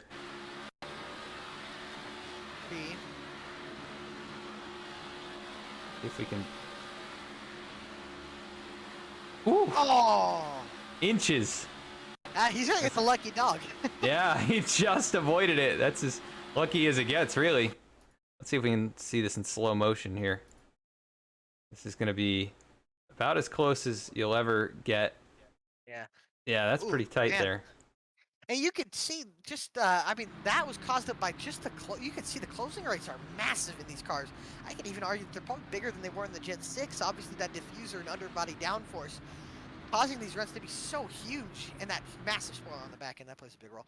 But the runs are just so big, and you can see it just kind of checked up and bottled on that bottom, and then, you know, you go from the third car on the bottom lane all the way back to the 10th or 15th car on the back on the bottom lane, and it's just so hard to be able to predict the checkups here. And I know iRacing you have spotters, but it's not like real life where the spotter can relay the message that it's checking up on the bottom.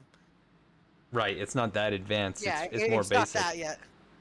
As all that was happening, though, how about this? Jeremiah Vincent is your race leader. Dennis Faircloth is second, and then Faircloth gave him a huge shove down the back and was able to get him next to the 37, and then they all checked up on the bottom lane, which also caused Vincent to get a massive run down the back and take the lead here. But now we're gonna have a restart under 5 to go, which I just forgot it's only 25 laps, so race clicking off like nothing, and there's money on the line here.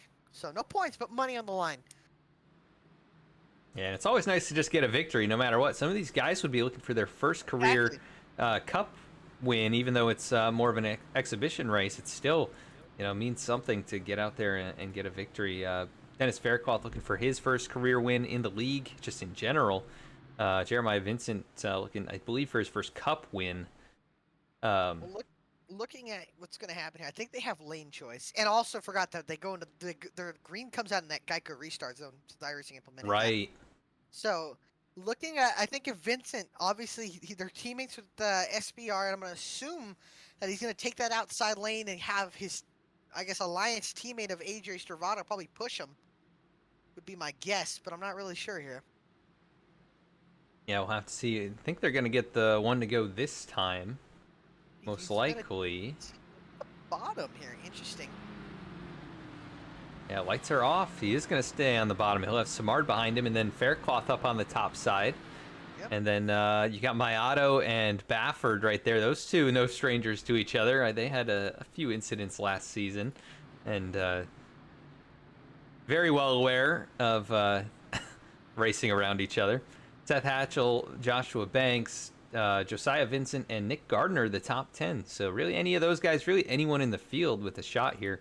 Eric Hutton, P12 right now. Keep an eye on that 88. He sometimes shows up out of nowhere at these places. Yes, he does.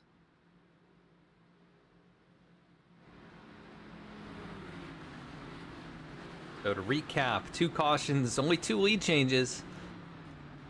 But we still have how many cars left on the lead lap here? 24 out of the 31 that started this. Not bad. Yeah, not bad for what I would have considered to be probably just a straight up wreckfest from the start. So. Yeah, I mean, I think the big thing that helped was everybody checking up and almost wrecking off a turn 2 on the initial green flag. That got us some green flag laps there. So. It did. All right, it's going. It's now or never. It's checkers or wreckers. So there's going to be a lot of aggressive pushing, a lot of aggressive everything here. Indeed, and, it's going to be interesting with these two at the front too. Moves. Yeah, a lot of 3 wide moves are going to be made here. I think Bafford's going to be that first guy to probably poke out for 3 wide here. Here we go. Pace car's off into that Geico restart zone. There you go. Wow, what a jump by Vincent. I don't know if you want to get out that far, though. You can see no push on the 9. And well, Faircloth did have a push, but now it's kind of stalling out. Where does Faircloth go? He's going to look up to the outside. And he's got Servato behind him. Servato wants a win as much as anybody. Bottom lane also checking up here now. Once again, look at that top. It's going to get a huge run off the top here with the push from the 33 and the 80. Where does Baffert go? Baffert stays. Oh, no, there goes Banks up to the outside of the 23. He's going to put the 23 in the middle. Oh! Contact! Baffert gets turned. Samard Big around. wreck on the Oh, back. it's the big one. Half the field caught up in this one. Oh, and they're man. still crashing. Samard, Trejo, Carr. Gardner. Sturgill, Gardner. Big hits for a few of those guys. Oh, you can see Cruz in the grass, Ronis in the grass. Canup, I believe, was involved as well. All right, let's go back. So that started with the 30s, 35, and the 23, I think. We can find these guys here. I think Banks had a huge push down this backstretch.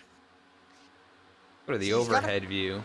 He's got a push from Gardner, and he goes up to the outside. Baffert tries to block it, and then he comes up, and they meet in the middle there, and Gardner bounces down in front of Samard, and then, man, look at all these cars spinning. There goes Zach Carr sliding through. Reggie Ortega was caught up a little bit. Trejo was in it. I think Trejo might be fine. Cruz missed it, but yeah, Samard. Who was that also? Oh, Banks, yeah. I mean, Gardner. I think the main guys in that were Gardner, Baffert, Banks, and Samard.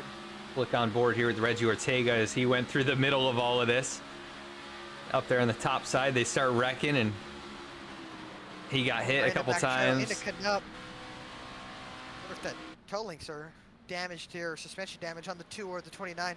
Looks okay for now. They kind of hit pretty square. Oh, maybe for the 29 of Canup. He was having some trouble there down into the corner. Oh, he just caught the grass, I think, and then the transition there. Oh, he's spun there, yeah. Yeah. Able to hang on to it, though, as all those cars behind him scattered. Hitting those. I think he may have damaged the toe link. Very possible. That was decent contact. I don't know. I didn't think it would break it, but that was pretty decent contact. If we can get another view of this. That car got shot down through the grass there. He goes sliding. The 68 through the grass. Angelo Ronis through the grass. And yeah, a lot of drivers either narrowly avoiding it or getting just a tiny bit of damage in that one. As Dennis Faircloth is going to be your race leader.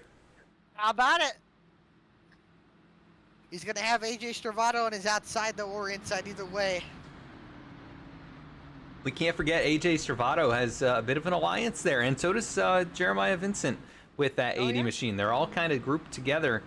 And now Keith Mayato, who had his teammates around him, he's now going to be more of the lone wolf. He'll have Hatchell a few spots behind him. And then Eric Hutton, he'll be kind of around friends and teammates there. So it's going to be interesting to see how this gets played out here these next few laps. It is going to be. It's going to be very interesting.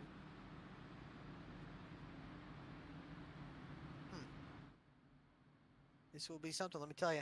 How many cars do we have left in this now? 21 on the lead lap. Brejo sitting on pit road. Yeah, he's got a broken right front. Samard is he's stuck on pit road. Unfortunate for him, who led. Samard might be done as well. He led a couple laps also, there. Gardner's probably done. I think his toe link was broken. Yeah, so a couple of guys that started right up at the front are going to be pretty much out of this. Actually, quite a few. Top contenders that we would expect at a track like this are out of this race. So, gonna maybe lead to a different winner. Although I think basically everybody here in the top 5, other than Dennis Faircloth, has won at this racetrack. So, with his damage, he is killed. Who's that? Front end of that car, Banks, Joshua Banks in the 35. Oh yeah. Interesting. Yeah, front end pretty well bashed in on that car. No steering damage as far as I can tell, at least on the left side wheels. But it's more about the right front, I think. I said once the white flag drops, it's going to get insane because no cautions coming out there. It's all to the checkered. Yeah, and this will be an overtime finish. Yeah, 3 attempts at a green-white checkered. So, oof. I don't think we're going to use them all. We might use 1 or 2 of them up. Do you think this is going to be? Do you think this is going to be the only one we're using up here? Well, so the other one, the last restart, that was not a green-white checkered. That was just a naturally occurring kind of. It would have been a short run, but so this is the first one. I think we're gonna use at least this one, and then maybe one more. I don't know if we're gonna use all 3 of them. Hopefully we don't have to go through all of them, but it's tough. I mean, you can tell that inside line just gets checked up every single restart. The outside lane gets rolling a bit better. But the inside with the leader, they just the guy, second in that row seems to have a hard time getting going. They check up down in turn 1. We'll see what they do this time, though. Pace car leads him back out of turn 4. Just over 20 cars left in the hunt here. Ben Baffert trying to catch up to the field. He'll be with them right as we get the green flag. Yeah, 36 is tucked up on the 33 with Fairclough. That beautiful restart, beautiful jump. Vincent can push that 80, though. Should be able to at least have a little bit of a breakaway, but the 36 is getting a big push from the 35. He'll get up to the 33 and get the 33 at least out to next to the 80, maybe even do the lead off of 2. Yeah, that guy's going to need to check up. Top side's been so good in these first couple corners, and then the inside kind of powers back. But yeah, big push from Mayato to Stravato, and here comes Banks. Got that damage. There's also Josiah Vincent out there. And here comes Josiah Vincent, like you said, creeping into the picture in that 3 car. Yeah, he's a guy to watch for. To get down, though. Oh no, he's going to go back up. Here comes Banks down to the bottom. They should be able to get the white unless they crash here. Travato. Oh, they're stacking on that bottom. Oh, Hutton. Oh, Ortega's gonna go. And Hatchell around. Big wreck again. Caution's going to come out. Oh, man, a lot of drivers involved in that one. Hatchell got turned around and slapped right in the side of his car. And Gilmore. Yeah, big hits all around. Gilmore, Hayes.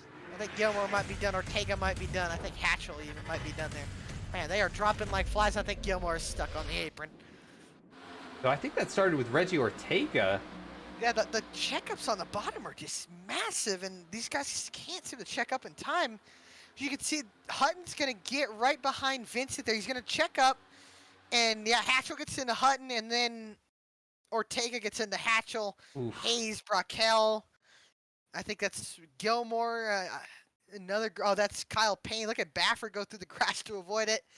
Samard misses it. I think Kyle Payne, did he make it through without I don't know. contact? He might have hit I think he might have hit somebody in the front, but these cars are pretty sturdy in the front. Oh, yeah. Yeah, he's good. Raquel, Sturgill involved. Baffert. Sturgill, yeah, Sturgill was in the car. Baffert just drove straight through the grass. Oh, and he ended up... Well, I guess he loves doing that anyways, right? He loves drifting, so... Brock Kelly, you can see Ortega spinning in the pits. I'd love to get on board with Ortega here. Yeah, let's go on board with him. Oof. Yeah, and he bounces off, hits a... Oh, man. Collected again hit the there. inside wall? Oh, yeah. Hard hit. I think that car is probably done for the night. Yeah, not a great angle to hit down there. Let's see if we can get another look at it. Had it cleared. Oh, just clipped the inside, the very end of it. And he is taking it to the garage. Yeah, so Michael Sturgill, who is already many laps down. Yeah. He's already like 7. Yeah, 7 laps down. That's unfortunate. I think obviously. Robert Gilmore. Down here. Yeah, Hatchell got a big hit in the door. I think I'd be surprised. I mean, I don't think Hatchell's any. Ooh. It's that hit on the right rear. Suspension. Yeah. I'd be worried about that toe link. It looks fine. That wheel looks like it's a little high up in the arch, I think. Yeah, never mind. Yeah, I think it might be done. Yeah, he's sitting on pit road right now. Now there's only 17 cars left. We're just whittling away. Yeah, this car is I hope the Tuesday race ain't like next Tuesday in the big 250-mile race, because that'll be a long one if that's the case. How about how much this order just shook up here? I mean, Dennis Faircloth was the leader, and he is 6th now on this next restart. That is. Look, you got Josiah Vincent and Angelo Ronis is in 4th. So Got a lot of guys here, man. Let me tell you. And Bailey Turner, who nearly got taken out there on lap 1, he's up to 7th right now. 7th. James Man, Loveland. even Jeremiah Vincent went down to 8th, who was restarted 3rd on that restart. Yep. It's that the inside line doesn't really seem like the place to be. They just check up so much and lose all that momentum. See, as you can see, oh, interesting. AJ Servato taking the outside. He'll have his teammate Evangelo Ronas pushing him.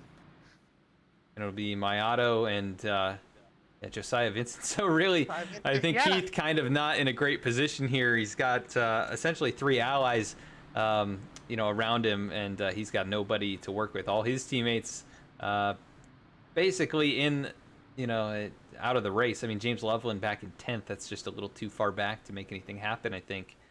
But not after that restart. I mean, anything can happen. Yeah, no, all the PPM cars are kind of by themselves as well. I mean, Cruz, Baffert, and Knupp are kind of all by themselves. Yeah, so it's going to be interesting to see who works with who here. I mean, there's a lot of cars with V-Speed on the hood. I think it's every man for himself, honestly. Yeah, there's just money on the line. There's no points. I mean, why not go for it here? Yeah, I think you're right. It's going to get pretty crazy. I mean, that's 1 overtime attempt down. We're going to be going for another one here. And AJ Stravato go on to win the season opener clash here from Daytona. They're going to be one of these other guys up in the top 10. Cheer on your favorite driver in chat. Let us know who you think is going to take this one. I know we've got the Simulators Anonymous folks in chat cheering on those guys. Dennis Faircloth still up in the mix. The other ones, Eric Lambert and Happy Gilmore, they've been collected in these latest wrecks here, but Dennis still with a good opportunity, possibly from that 6th spot. He's definitely got a good spot here. Here we go. It's going to get interesting here. Was it every man for himself? Team games on the outside. SBR on the inside. 2 separate teammates. Look at the Stravato got great jump. He just doesn't have the push, but he's clear down to the bottom in front of Mayato.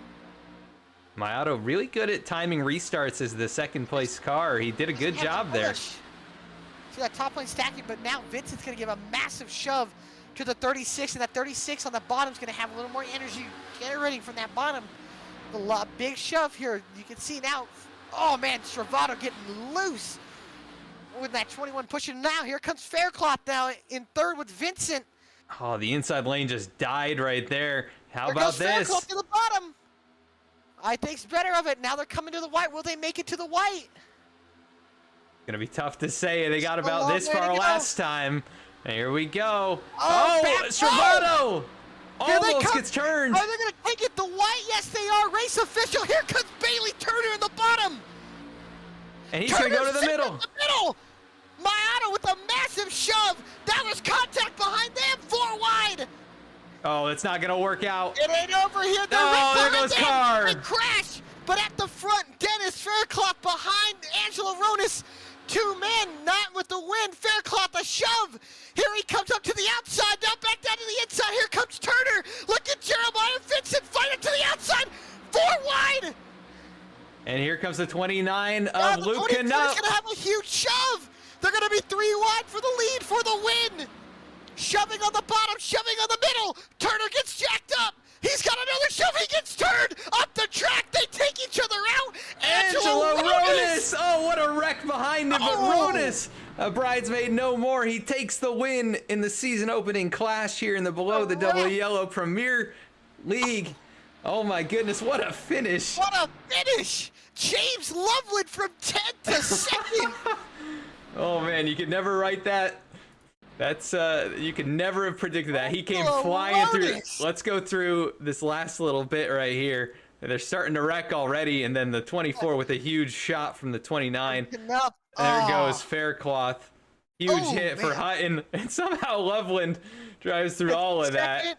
Baffert from 17th to 4th. Oh my goodness, and Jeremiah Vincent backwards across the line finishes in 3rd. Oh man, that is quite the final lap. I tell you, this package is insane on these racetracks. Let me tell you. Oof. Brock Kell came flying through the wreck, and I think there's contact with Faircloth, and now Angelo Ronas, he's gonna do some burnouts on the front stretch. Yeah, burn it down. He's deserved it. It's been a while. I mean, we were just talking to him. What were his expectations for this season? I know it doesn't count for points, but at least he gets a win. He gets some money, Bernie some confidence. Yeah. Bernie Breakdown getting in victory lane at the World Center of Racing. What a finish.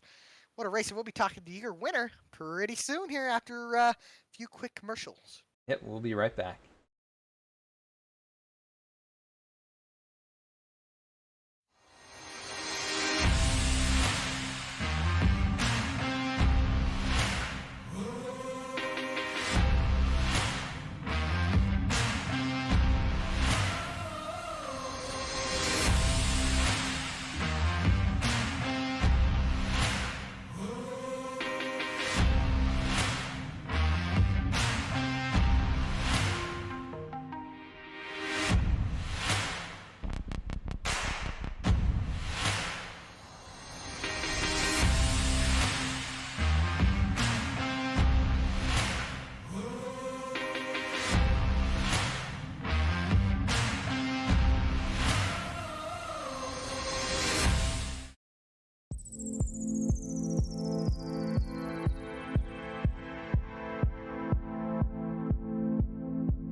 All right, and back at the racetrack now, going to be pulling in our race winner here tonight. Angelo Ronas, Adam and Alec in the VSPEED booth. You got a copy? Yep, I got you. Hey, man, I know it's not for points, but you finally break through here at Daytona. And what a crazy finish there. Those last couple laps. Describe all of that action and getting to the checkered flag first. Well, the first thing I gotta do is apologize to AJ on that. Pretty much had a late bump coming to the white flag. I didn't know if he was a little loose or not, or if I just hit him in the wrong area, but the plan was to just make it pretty much 1-2 right until the end and have us duke it out. But either way, I mean, all my teammates, we all worked together this race, and I know it's not a points race, but yeah, I'll take it. Yeah, and I mean, this has got to give you some confidence. You came from 30th in this race to win it. I mean, biggest mover by far. You could have only gained one more possible position in this thing, but does it give you some confidence going into next week for the the full-on 250-mile race? Yeah, plate races aren't exactly my forte, but I don't know. I always feel like I'm decent when it's at least getting into the end. But yeah, after today, maybe I'll change my outlook from here on out. Well, congrats on kicking things off with a victory here in a very dramatic fashion in this one. Anybody you want to give a shout out to before we let you go celebrate? First, gotta shout out my former teammate Zach Carr. He updated this Bernie breakdown scheme, and looks like we're 1 for 1 for now. But yeah, all my teammates in Discord and everyone that puts this league together. Awesome, Angelo. Well, congrats on the win. Go celebrate with the teammates, and we'll catch you for the season opener next week. Congratulations, Angelo. Thank you. All right, race winner Angelo Ronas. We're going to go to second place finisher now. That is James Loveland, who survives the melee. And Alec, I believe you're with him. I am with them. James Love and brother Adam and Alec in the VC booth. Got a copy? I got you. Well, man, you restarted 10th, I believe, on that restart, and I know you had to get all the way through the carnage, but you bring it home in second, man. How was it on that last screen white checkered? Yeah, that was wild. I actually restarted 9th because I was on the inside. Didn't want to be on the inside, but I was just like, yeah, whatever happens, happens. A lot of craziness happening, and just managed to get through there at the end. I got up to 9th or 8th or something on that last lap, and at that point, I was just pushing Eric as far as I could. They were out so far, and everybody wrecked, and I managed to pull off a second. For sure. Well, obviously, it's not the premier Daytona race for 250 miles, but obviously you've had 25 laps under your belt in race conditions. How do you feel about transpiring what you've learned from this race going on the next week and going into the 250-mile race? Yeah, I definitely learned a lot. I know last season I started in the back and just had terrible luck, and then they updated the cars and they changed the package.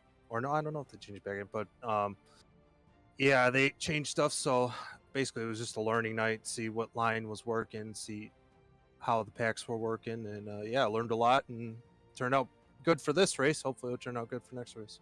Heck yeah, man. Well, before we let you go, anybody want to give a shout out to tonight? Yeah, shout out to the league, shout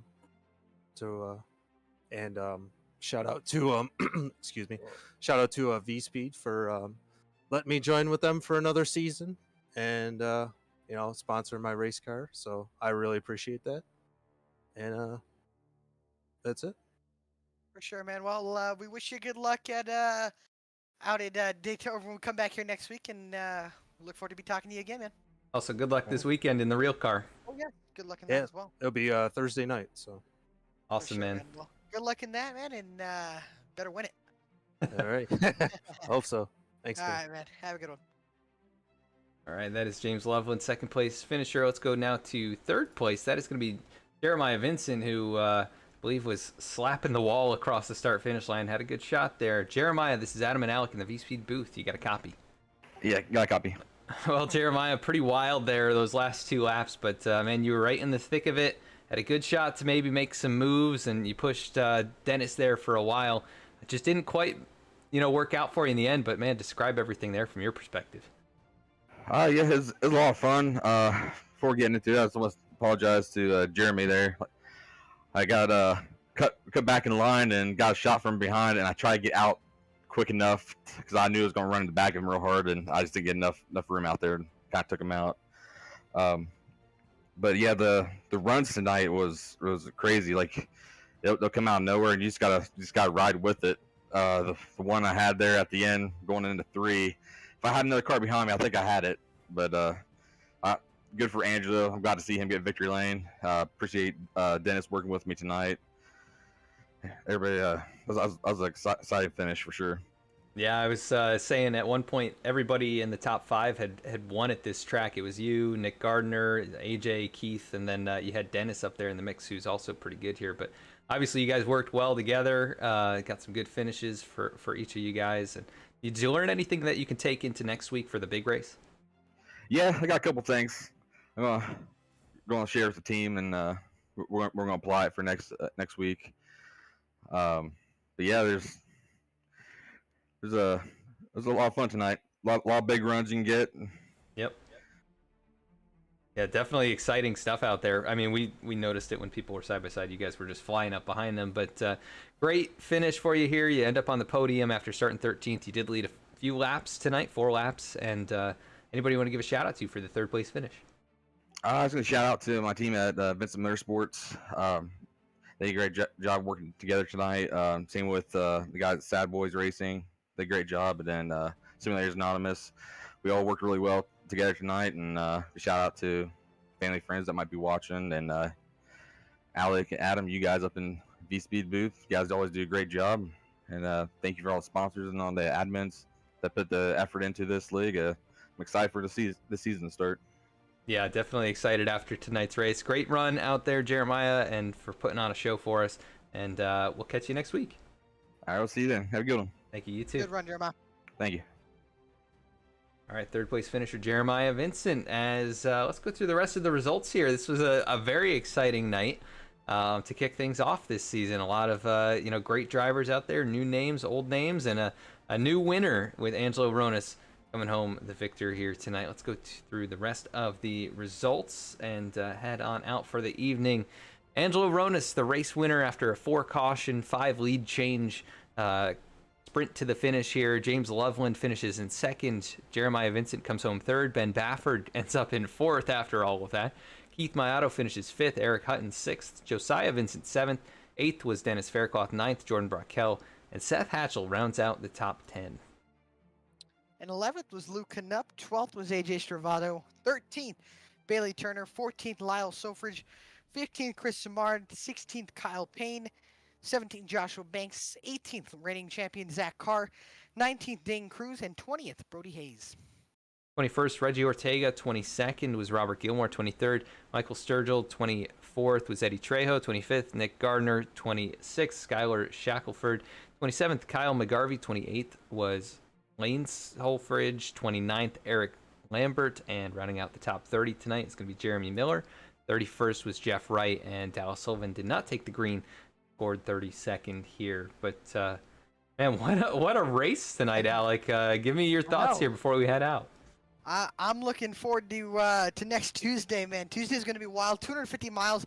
I doubt it'll be as crazy, but still at the end, if we do get some green, white checkers, no doubt it's going to be maybe even more crazier than this. Points on the line. You got a lot more big things, so maybe some cautiously aggressive moves. But, man, I can't wait for next weekend. I can't wait for this season to start, man. I hope all the viewers watched, and, man, you're going to be in. This might be the best season yet in BTDY. Yeah, just like NASCAR says, it's the best season ever. This one could very well be our best season ever in this league. And hope you enjoyed the broadcast tonight. Want to thank all the sponsors that make this happen. Martin Sports, Affinity for Gaming, Simulators Anonymous, Sailor Tarot Magic, and then Bush League Bound, as well as many others that come out here and make this happen. Join us next Tuesday with the season opener from Daytona for 250 miles. And you can also join us right back here on Thursday night with the BMW Car Club of America from the Nordschleife. That's going to be a fun one. And those guys in the GT4 cars this season. Looking forward to getting back in action with them after a week off as well. So thank you for tuning in. Hope you enjoyed the broadcast tonight, and we will catch you all next time.